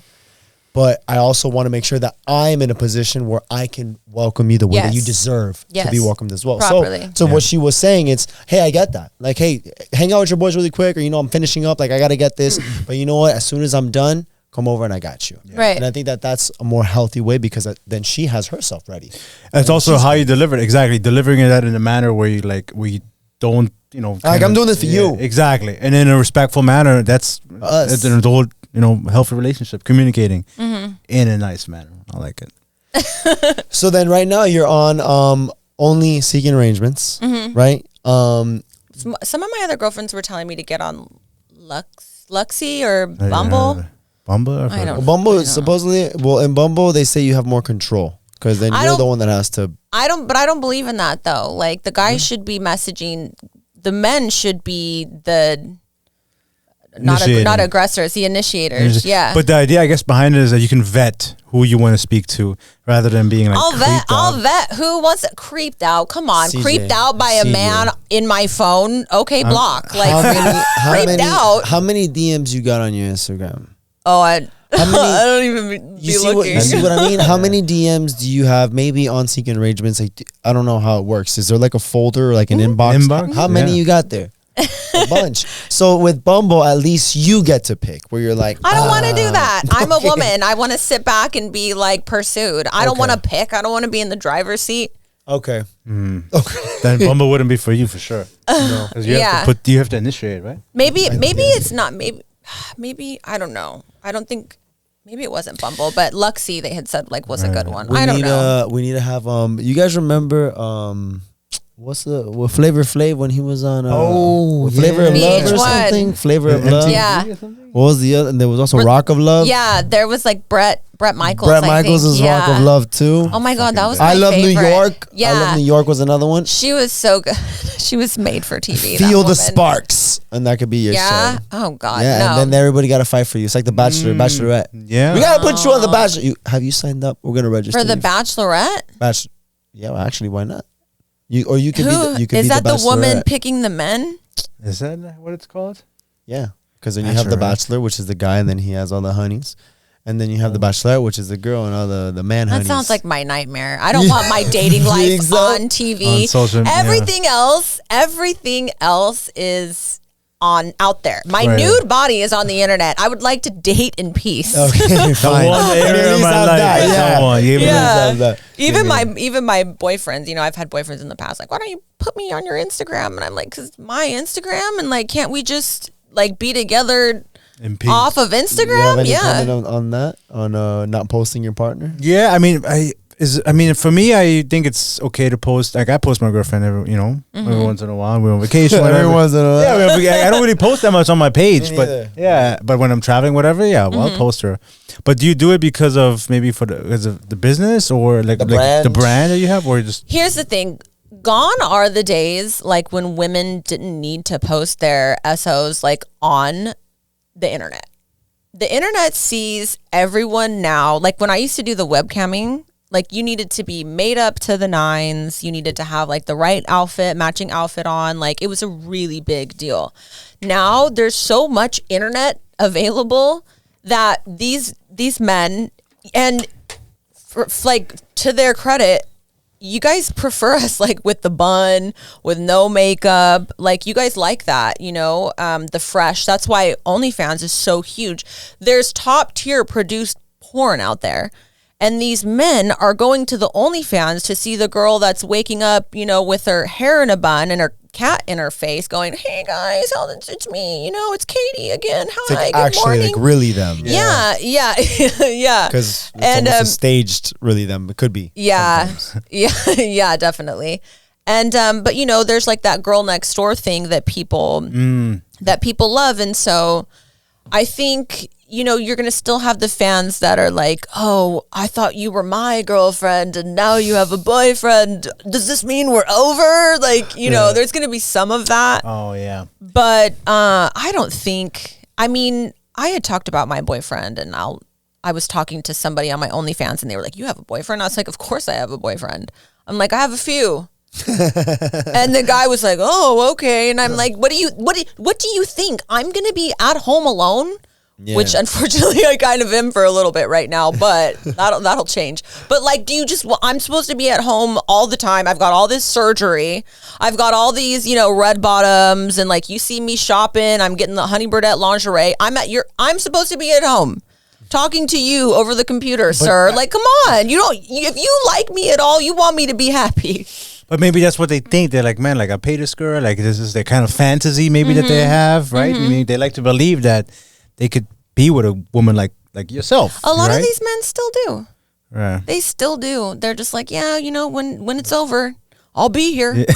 I'm like, and you sure will. Yeah. Thank you so much, sir. You know, like my therapist and my OnlyFans people, it's been the longest standing relationships Solid. that I've had. Well, is it because with OnlyFans, obviously you have a monthly subscription, right? And then you have the people that DM for, that's like another, I guess, I don't know, tier or another, they pay per interacting with you, right? That's the way to kind of make the most amount of money on OnlyFans. Correct. Right? Yeah. Normally, like for somebody like myself, I'm kind of selling like the girlfriend experience. So because I'm not doing like sex videos or anything on there, and although I did start making out with other women, that's been exciting. That's recently, or like I mean on OnlyFans.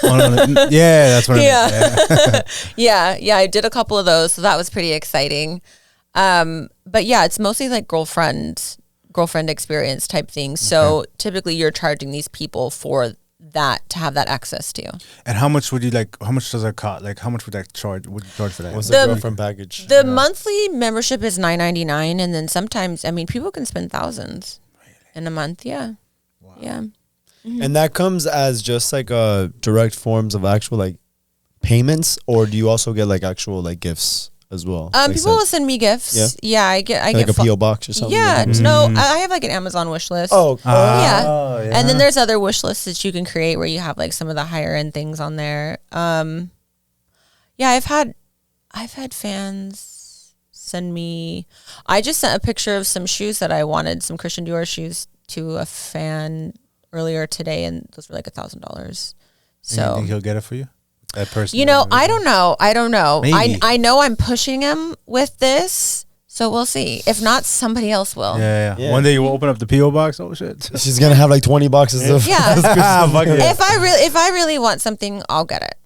Yeah. No, definitely. Mm-hmm. That's great. So you were saying earlier, because you just said that you make out with girls. You used to date girls. How was that? I dated 2 girls. Okay. Not together. Sure. Both. Yeah. One was like a lipstick lesbian model-y situation, and then the other one was like more of a tomboyish, dude-ish type of. I forget what they call them. Butch. Yeah. Butch lesbian. So one was like a lipstick, and then the other one was more like a butch. I don't talk to the lipstick one anymore. The butch gal, every now and again, she'll like message me, and we don't hook up or anything, but that was many years ago too. So she'll say, "Oh, I saw this on Instagram. Looks like you're doing good or something."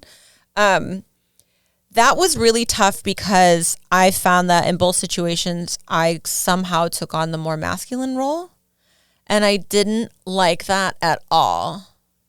Especially the one that was a little more butch presenting. I was like, wait a minute, if you're going to dress like a boy, shouldn't you be like why don't you, why don't you like take my luggage up the stairs or something? I got to haul this luggage all the way up there myself. So I didn't care for that.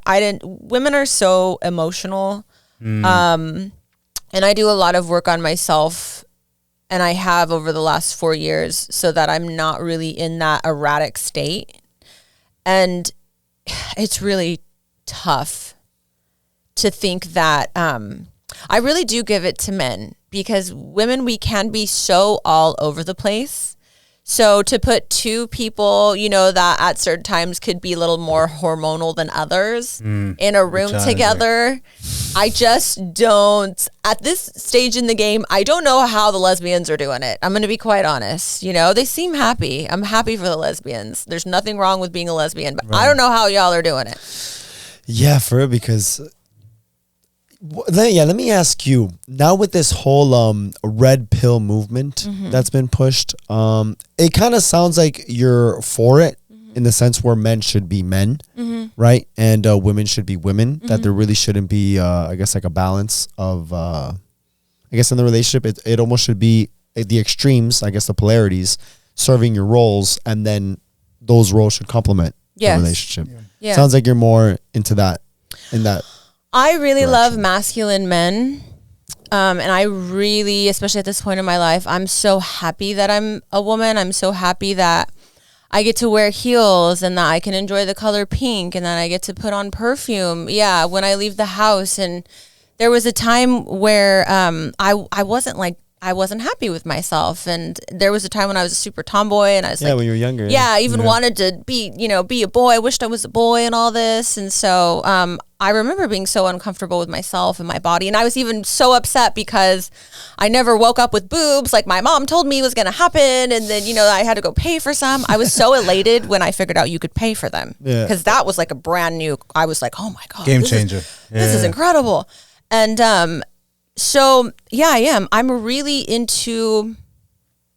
I just want to be able to, I guess, be my most feminine self. I like being at home. I like traveling. That's also the beauty of being a woman. I can be creative. Creative people, as we all know. Sometimes they're to the left, sometimes they're to the right. That's the beauty of being a woman, my prerogative, like some days are going to be different than others. And I'm a girl, so I can do that. So I acknowledge that, the standards for men are a bit more rigid. And And I acknowledge that it also must be hard to be a man and then potentially have, you know, this beautiful wife that you love kind of looking at you with her hand out. And then also, you know, you have 1 or 2 or 3 little kids that are kind of also behind her, also looking at you to provide, you know, a certain kind of a lifestyle. So not only provide, but to provide a good lifestyle for your family. I acknowledge that that must be super hard and super scary. Pressure. Yeah, and a lot of pressure. However, that doesn't mean that you just don't. You know, it's scary to like have a kid. Should I just not? Like, should I just not have a kid because, oh, it's scary? You know, like it's scary to get older. Like, should we just not? Should we just not do it? Like, you know, I acknowledge that it's scary and it's probably hard and it's stressful. But like, I guess at this point in my life, I make no apologies that I want what I want. And I'm going to be looking to my husband to provide that because I'm going to be ideally in the home with our kids, doing my best to raise our children to the best of my ability, which I think I have above average abilities at this point in my life to be able to raise, you know, a young boy or a young girl into good law-abiding citizens, you know. And so that being said, I think there is some really beautiful parts like about the red pill because it's encouraging. And, you know, I think your header on Instagram right now is why the world needs people like Andrew Tate, I think. Yeah, and I believe, and, you know, congratulations to them that now that him and Tristan are out now. That's true. It's incredible. I think that just happened yesterday. I don't know when this will air, but that's incredible. For no other reason than that they were wrongfully imprisoned. You know, I could be wrong, but I believe that, you know, the women that they were having issues with came out and said, yeah, you know, it was proven that they weren't being truthful in the statements that they gave and that they weren't being held against their will. And it was like a lot of, I think, messages that they were all like saying that it was like a ploy, just trying to like blackmail them. Yes. And stuff. And again, maybe it's a ploy of a ploy of a ploy. However, taking the facts that we have now at this point in time, it seems as though they were wrongfully accused and then they were still continued to be held. Yeah. That is insane. Yeah. And to think, you know, of how much they were in the public eye, that the government can do that to people that are in the public eye. No one is safe, and that is scary. And we should all be upset about that, you know, regardless of whether or not you agree with what he says or what he doesn't. So I'm sorry for the tangent a little bit there, but so I agree with some of the things that the red pill says, because I love when men are masculine. I love when, you know, there's certain things that you guys should do or you get to do and you don't really need to apologize for, like you shouldn't have to apologize for, you know, locker room talk and all that, you know, like that's masculine. Again, you know, not necessarily going into anything in particular, but there's going to be things that men say when they are amongst other men that, you know, you probably wouldn't want for it to go out from that room, but you're in a masculine space, so you're speaking in presumably a safe space. I encourage that. Get that all out of yourselves before you come home to your wife and your kids, and you've got to be daddy and husband. And it shouldn't be anyone else's business, right? Such as former Trump with his grabber by the pussy. I think there's a line when you're president of a country. I think it's one thing if we have, you know, locker room talk. But if you're president, or I think you got to be above that. He can't talk to his boys about like all the good times. Imagine you were the president of the United States. Well, you can't be. You weren't born here. Yeah. Imagine I was the president of the United States. I think that's one of you're gonna tell me like, yo, you remember that one time back when we were in the fraternity? Right. No, man, I'm the president of the United States. Are you wearing a wire? Right.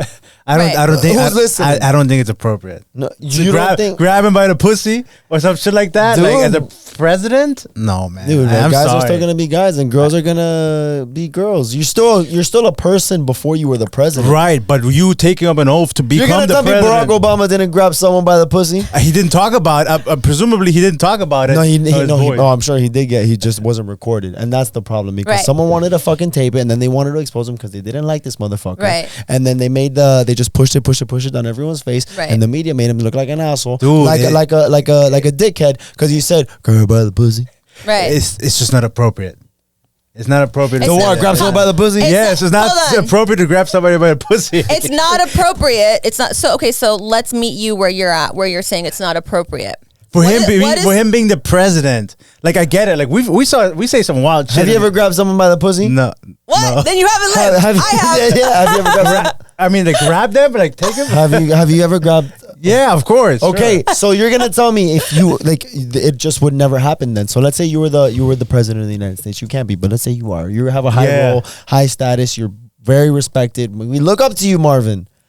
You can never talk about. And then I show up and I'm like, yo, remember that one time you grabbed people by the pussy?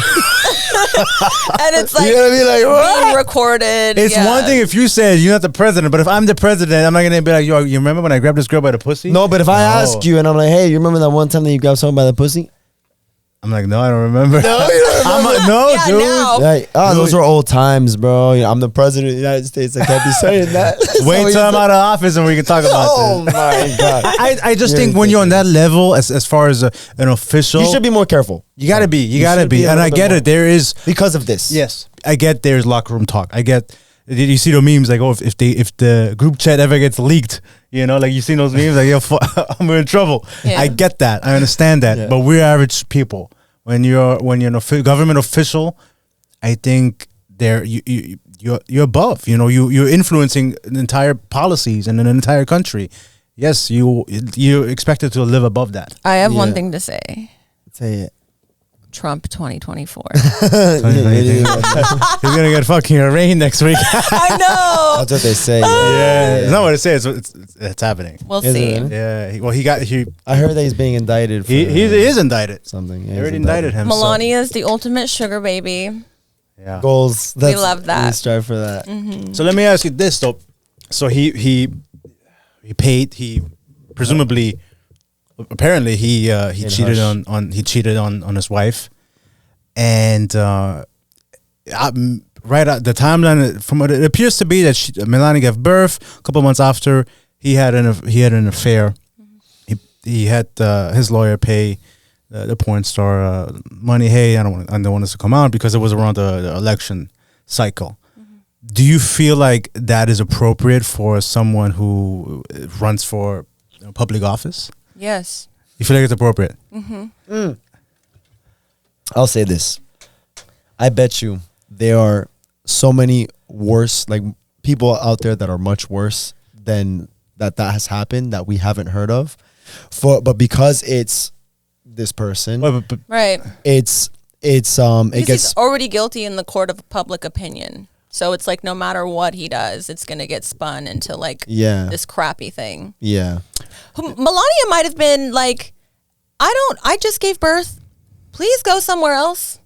Has any one of us considered that? So you're thinking she may have given him like a hall pass?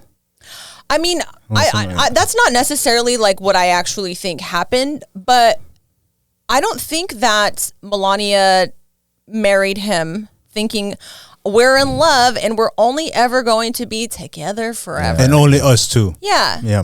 I don't think that she did. I don't know Melania personally, but I don't think that she did. I think that she knew exactly what it was going type of into guy it. that he was, Yeah. too, and She knew what she was getting getting into. Yeah.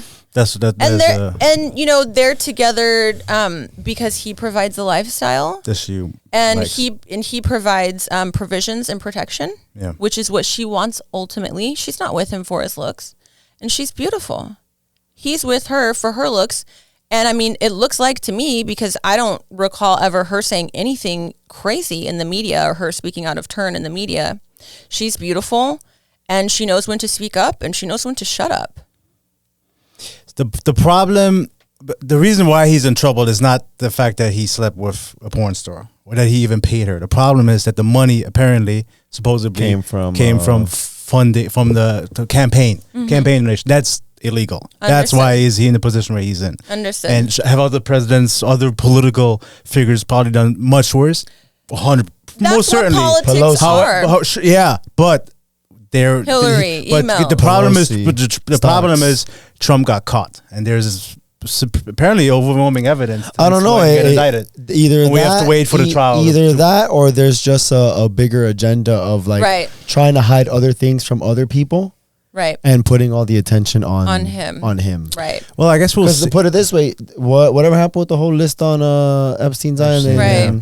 And wasn't the Clintons also involved somehow with that as well? How much of that is being spoken about? But no, we have Chinese spy balloons. Right. We have the UFO clouds. UFO which clouds. Just happened today. Trans movements. Like there's a lot of things that are big distractions when a situation like that, no one really wants to talk about that. I mean, I personally don't really care if Trump has slept with apparently I don't give a fuck. Yeah, I don't give a fuck. But if he used money that was, from campaigns, that's illegal. Then obviously he's not above the law. Right. So if the court deems that he's guilty, then I'm sorry, there's consequences. He's not above the law. But that doesn't stop him from running for president. Well, if it is a felony and he gets convicted, then that would really stop. Yeah, if it's a felony, you can't be a felon and run do you think he's gonna get? Well, the records are sealed, so we don't know what they're gonna charge him. If it's a misdemeanor, then it'll be fine. Okay. I guess maybe next week if they open up the sealed records, because if it is obviously depends where the money's coming from. Mm-hmm. But I do believe that there's a lot of pressure and they're putting him on the spot because he is Trump, right? And that's coming from somebody. I'm not a Trump fan, but I mean, I think he's fucking funny. I think he's hilarious. Yeah. I never voted for him, never would. But do you think Trump is red pill?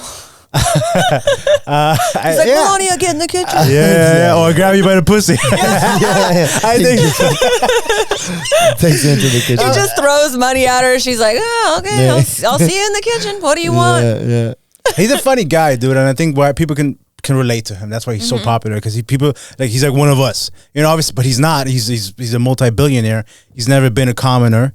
He's inherited money, but he has done, I guess, some good things. Mm-hmm. He's also fucked up a bunch of shit, but I think people they can relate to him. I just like that he's he really can't be bought.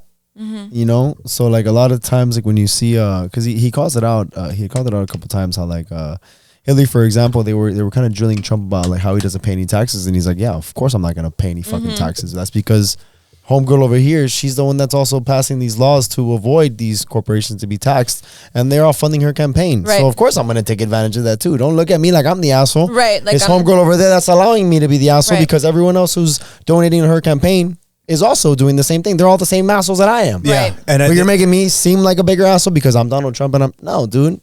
Get to her. She's the one passing on this. Mm-hmm. Yeah. I think especially when he first ran, like him being so honest, and people are like, "Oh shit, this guy actually say that." Yeah. And he isn't a politician. And that around that time, the climate was like, we're tired of like the career politician Hillary Clinton. That's why she lost, because people are like we're turned off by the lies, deception, and people thought that Trump was gonna be making a difference, and he would be different.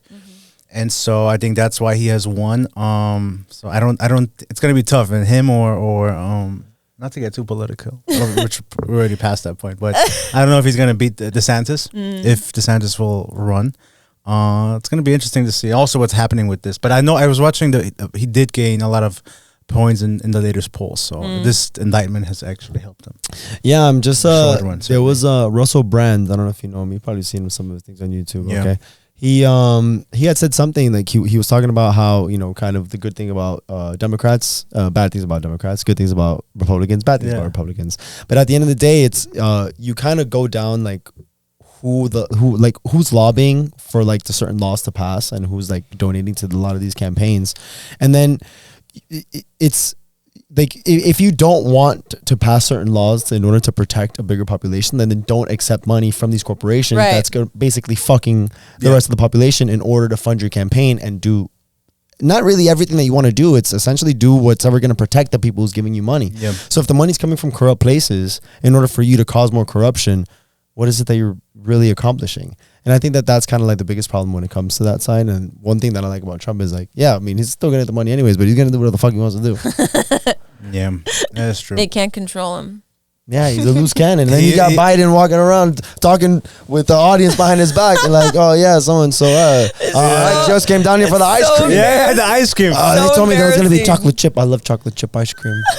He should be in a retirement home, dude. He's insane. Yeah, he doesn't even know he's the president. He doesn't know what's going on. Do you think Andrew Tate or somebody like that could be a good president? I think he'll get killed. Yeah, you tried to run. I do. Right. Again, what I respect Andrew Tate. There's some things that I don't like that he says. There's other things that I find very, very fascinating because he does say it like it is. And that's kind of the approach that I take on things. And it wasn't really because of Andrew Tate. It's just when you're brutally honest, you just get more respected. And I think that that's also another thing with Andrew Tate of why when he speaks, it's powerful. And sometimes he speaks random shit, but you're still like captivated because he just speaks with this like, hey, yeah, this is what it is. Conviction. Like it or not, you're not going to fucking like it. And sometimes, you know what? That's what's gonna happen. Right. You're not supposed to like everything that you hear. But I've learned you it's better to be hated for like who you actually are than love for who you're not. Yeah.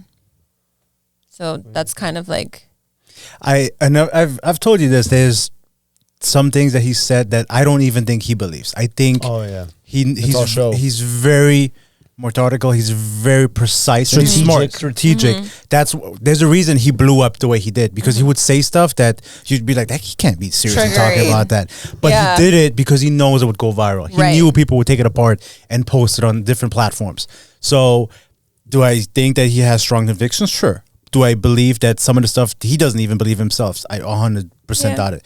He knows like the camera's on. Okay, like let me say stuff that will trigger people. I think when you spend enough time on the internet, I think we all have a little bit of that. Like even sometimes I'll film a podcast and I'll go back and I'll think of things that I said and I'm like, I don't think I actually believe that. Like why? Or I'll think of things that somebody else said and I'm like, why didn't I speak up and say something to advocate against that, you know? So yeah, if you exist on the internet for as long as any of us have, and for as long as Trump and Andrew Tate, yeah, you know, you're going to say something. I mean, when I used to listen to Kevin Samuels for hours, I would go to bed and wake up with his podcast. And remember, his podcasts were a couple hours long. Yeah, or like his lives or whatever. I'm sorry, his podcast, his lives. His lives were a few hours long.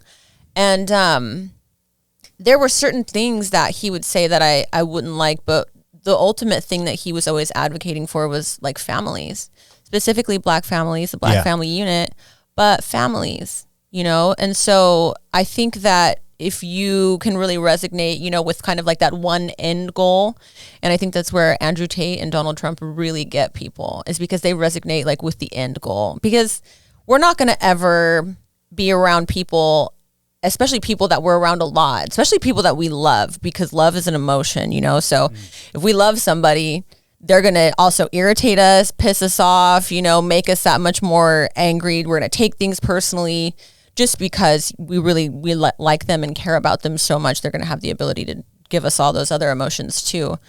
We're not going to ever agree with like 100% of what I don't agree with 100% of what I said a week ago. Like, you know, so if you take that into consideration, the only thing that I can hope for people like Donald Trump or Andrew Tate is that they just like move differently going forward, you know, because if, you know, like you were saying for Donald Trump, like, you know, you have to be careful what you say. Maybe you think it, but you just don't say it. You just don't say it to anyone, you know, and hopefully from that point on, you don't think it either, because, you know, it's like not the good way to think. Or take the approach of it's not what you say, it's how you say it. Yeah. I think if you just change the delivery, right, it might be received differently. Right. And I think that's one thing that they always said about Tate, because there's a lot of guys that from what I've heard, like he'll say things and like, listen, everything that he says, like if you really listen to it in detail, it makes sense because he wants to promote, you know, strong men and this and that and you know all these values that he talks about, but it's almost in a way that it just talks shit about a lot of women. Yeah, right. See, and that's the thing, and that's what I don't like. So, my good friend Michael Sartain, him and Rollo Tomasi do the Access Vegas podcast, and then Michael Sartain also has the Michael Sartain podcast. Creative name. But that's what I was telling him is it's like, you know, when Kevin Samuels died, he almost took the goal of the family unit with him, because there was a real, he was on a real crusade. I was lucky enough to meet him and sit with him for an hour. Oh, that's dope. Yeah, I was like, oh, I didn't. Starstruck. I was. I felt like I was almost meeting like my dad or something, like really? Because he really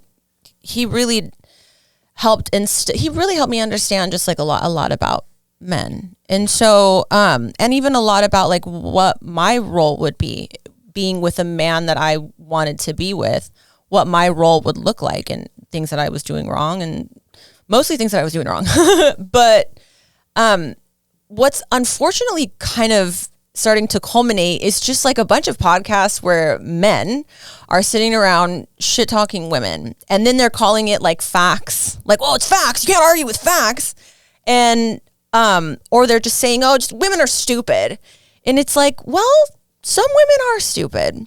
Some men are stupid. Some people are stupid. Some dogs are stupid. Yeah. Some animals are stupid. Like, yes, that's a given.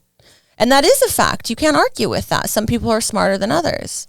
But like, I don't know, how does saying that get us closer to the goal? And when I started listening to Kevin Samuels, the goal was a happy family unit.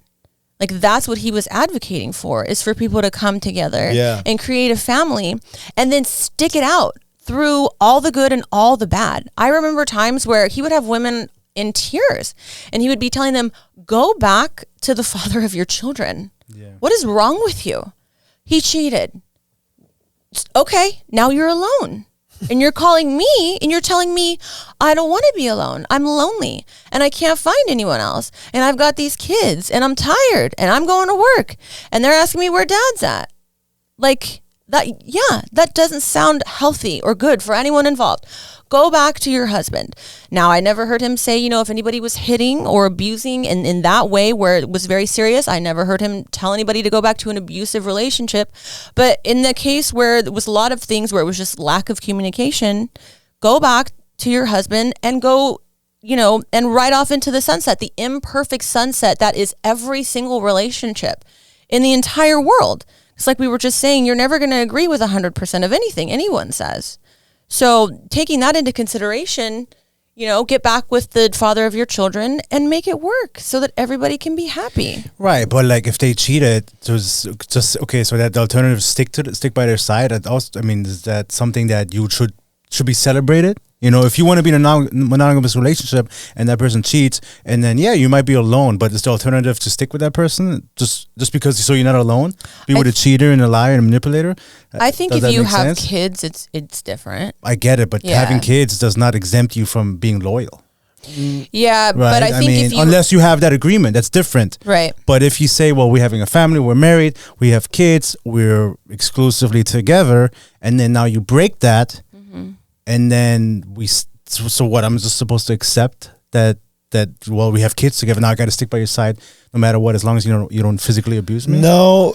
But what I do think that his motive is, because he does want to keep the families together, but at the same time, sometimes you can't keep the family together. But if you know what you're bringing now to the table, where it's like, now you're an older woman, you have children, to get out there to find another man who wants to take you seriously, like, you also have to understand that then. Because if you're going to sit here and cry, you don't want to be alone, go back to your man then. Right. Because he'll take you back. And that's why. But if not, then you're going to have to just struggle with the life that you have ahead of you, which is by yourself and lonely. Right. But then again, we talked about it earlier. You wanting to date a guy who has $5 million in the bank. There's somebody for everybody. There's going to be somebody out there who will date you being a single mom at 37 with 2 kids. And to his point, that's fine. But you're going to have a long way of struggling until you find them. Don't fucking cry. But that's why I say I'm of the belief that most men cheat.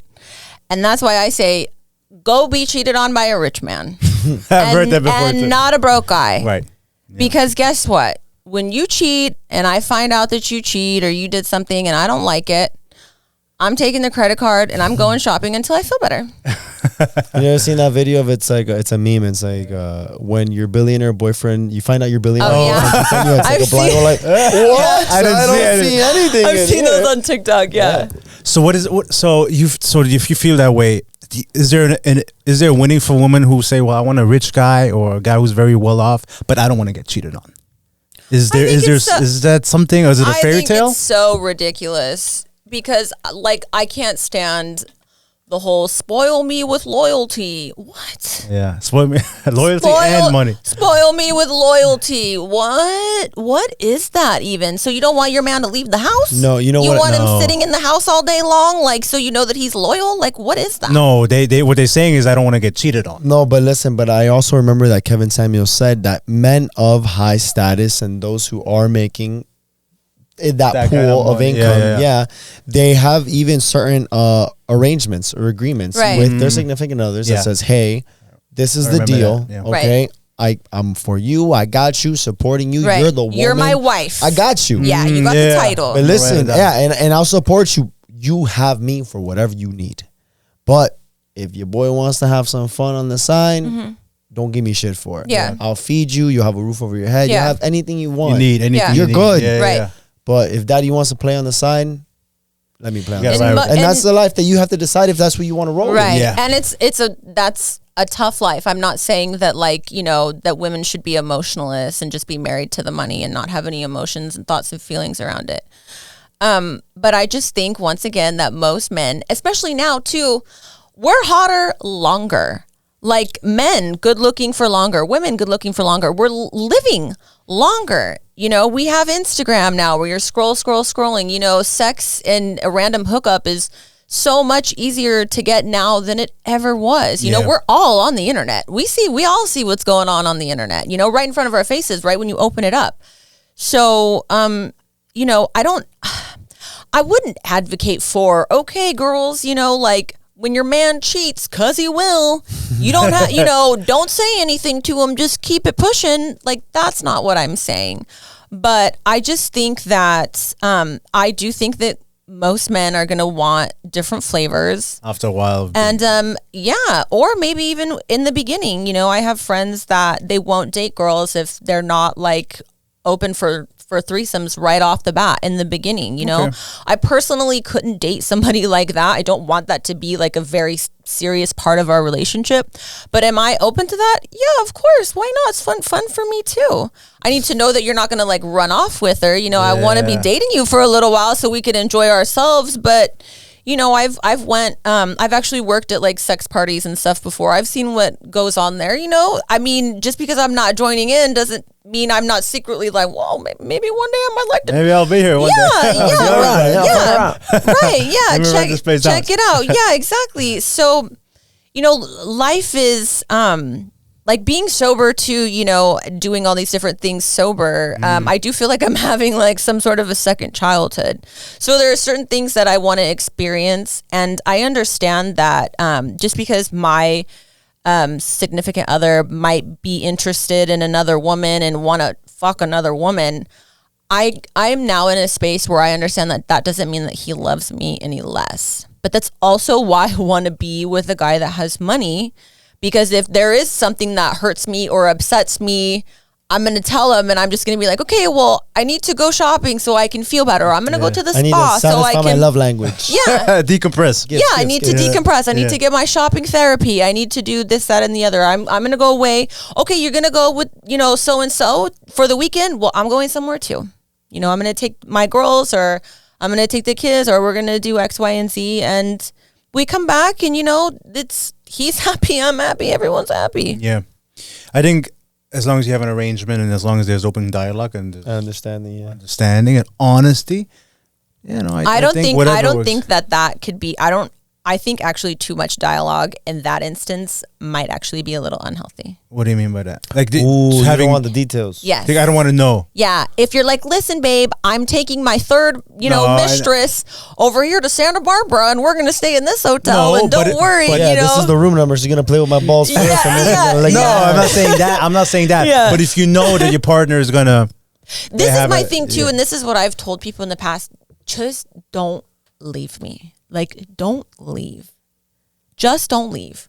I don't, I care obviously what happens, but like we can get through anything. Like even if you cheat, I'm not giving you a pass, but I'm just saying, if it was something that you do cheat and it's like eating you up or something and you feel like, oh God, I got to say something, you can say something. Yeah. We can talk about it. I'm not going to blow up.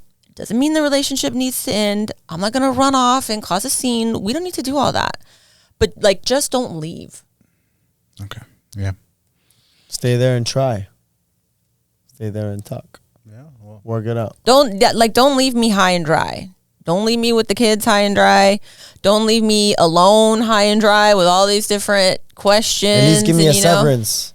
Always, always give a severance. Always give a severance. I certainly have been given a severance. Hey, yeah, you know how to close a deal. That's why you're Trump supporter. Yeah, the man who closes the deal. The art of the deal. The art of the deal. So you do. One curious question. We got to start wrapping it up. Actually, do you think like we talked about this topic and Melania Trump earlier, like those people who kind of know what they're getting into? Do you feel like, let's say, the Melania Trumps of the world, do they have their own thing on the side, or do you feel like, well, I'm here with him and I have the money and like a side piece? Yeah, like the same way men have, and they know, well, you know, he's out of town, he's doing his thing. Well, maybe let me do my thing. Sex for men and women is different. Sure. Like, I'm not going to see my guy fucking a girl and think, well, I should go fuck a guy. Okay. Yeah, that's my question. And I think most women are probably not like that. Obviously not all. I'm sure there's some women that would say, oh, well, you get to fuck her. Well, I'm going to go over here and fuck somebody else. I'm sure there's those types of women. Yeah. I don't subscribe to that thought process. Again, I think, men want variety. You guys really need that in order, like, that's almost like the lifeblood in a way. And that's also why you guys make all this money too. So you can kind of, spend it on other women. You can, so you can kind of make your own rules, the man with a lot of money, case in point, somebody like Donald Trump. Yeah, you have options. You have options for the other men that you surround yourself with. You can better the lives of your family and your friends. More access to like those networks. And you have the cars, you have the watches. Probably a lot of men are not very materialistic, but the men like cars, men like watches. Sports or different things, and that. So, and that's beautiful. And so that's typically what men crave is options and the freedom to have options. Women, we want protection and provisions. Like, that's what we crave. So that's why, in response to, my theoretical boyfriend cheating on me, I'm going to go to the mall and buy myself a pair of shoes, Gotcha. or maybe two, because I'm feeling a little crazy, Yeah. Because I'm going to feel like, okay, well, my things, my life is still secure. Yeah. I don't really, like, if somebody cheated on me and I found out, like, the last thing I'm gonna want to go do is like go fuck a guy. Yeah. I guess if I wanted to be very vengeful, I would maybe try to go and like fuck their friend or fuck their dad or something, or their boss, something like that. Which one is worse? Like the coworker he hates at work. Yeah. His competition. Yeah. Oh my God. Yeah. Something like that. But there's really no reason to be vengeful. I think we're all like, past that in our lives. I'm past that at this point. I don't really see we're just not. That's more of a masculine response, I would say.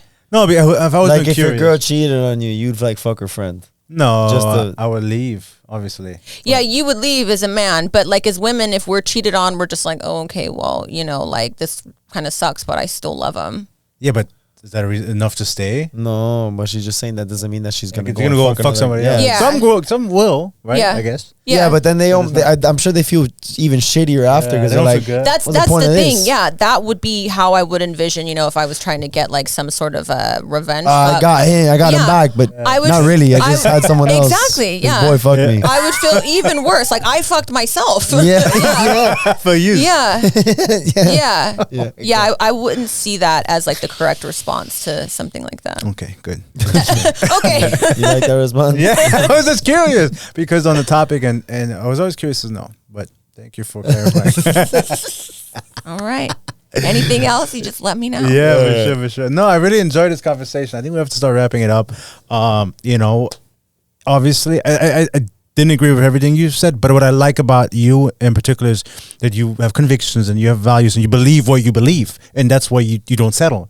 And I respect that. And I like that. And I like people who go after what they want in life. And I think the part of the part afraid to be themselves too. Exactly. Yeah. When you said it earlier too.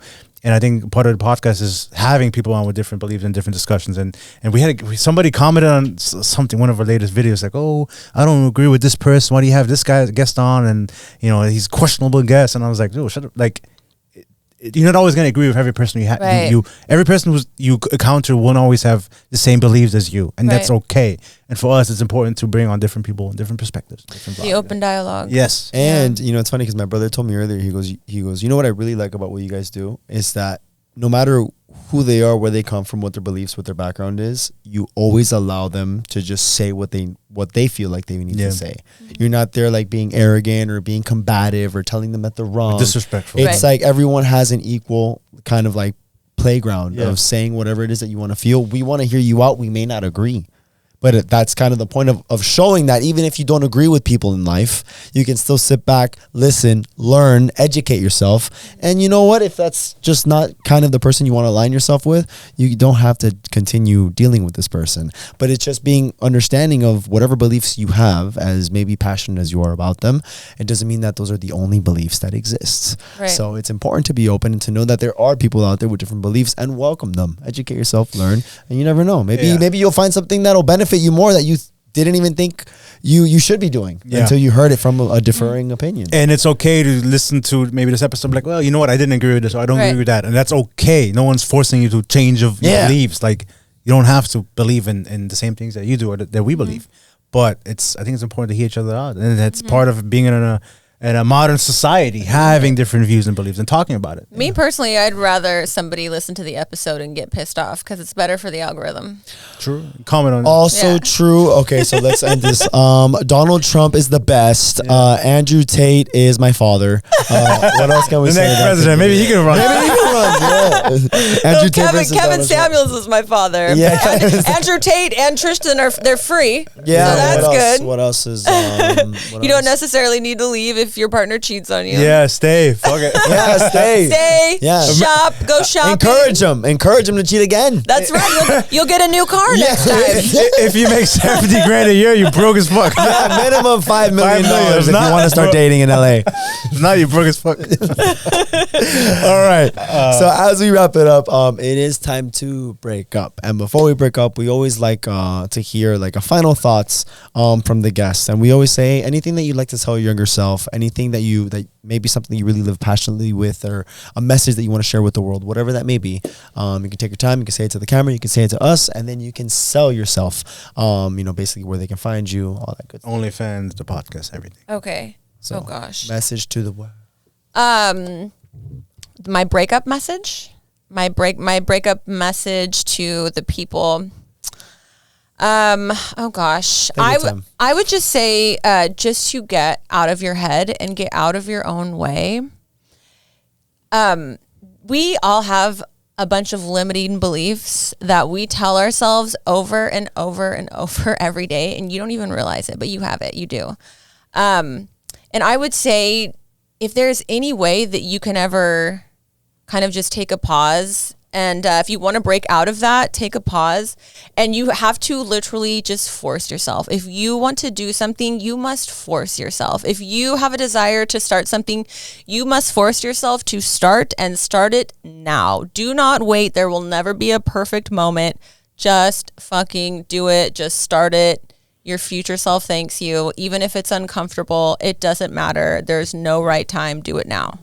So that's there's like a chapter, a section in this book that we wrote that it was kind of about one choice but also yours? Effort. That's a section that I wrote. The choice is yours, yes, but effort, of how important it is to just fucking try, just fucking do it. Stop making excuses. Stop blaming it on other people. And you're gonna fail. Oh, without a doubt. That's the best part. That's the best part. Somebody is gonna tell you no. It's gonna happen. So like, stop worrying about whether or not it's gonna happen, because it is. It is. But you're going to be smarter, and you're not going to be any worse for the wear. Hundreds of thousands of people have told me no, or I'm ugly, or this and that, or I'll never do this, or I'll never do that.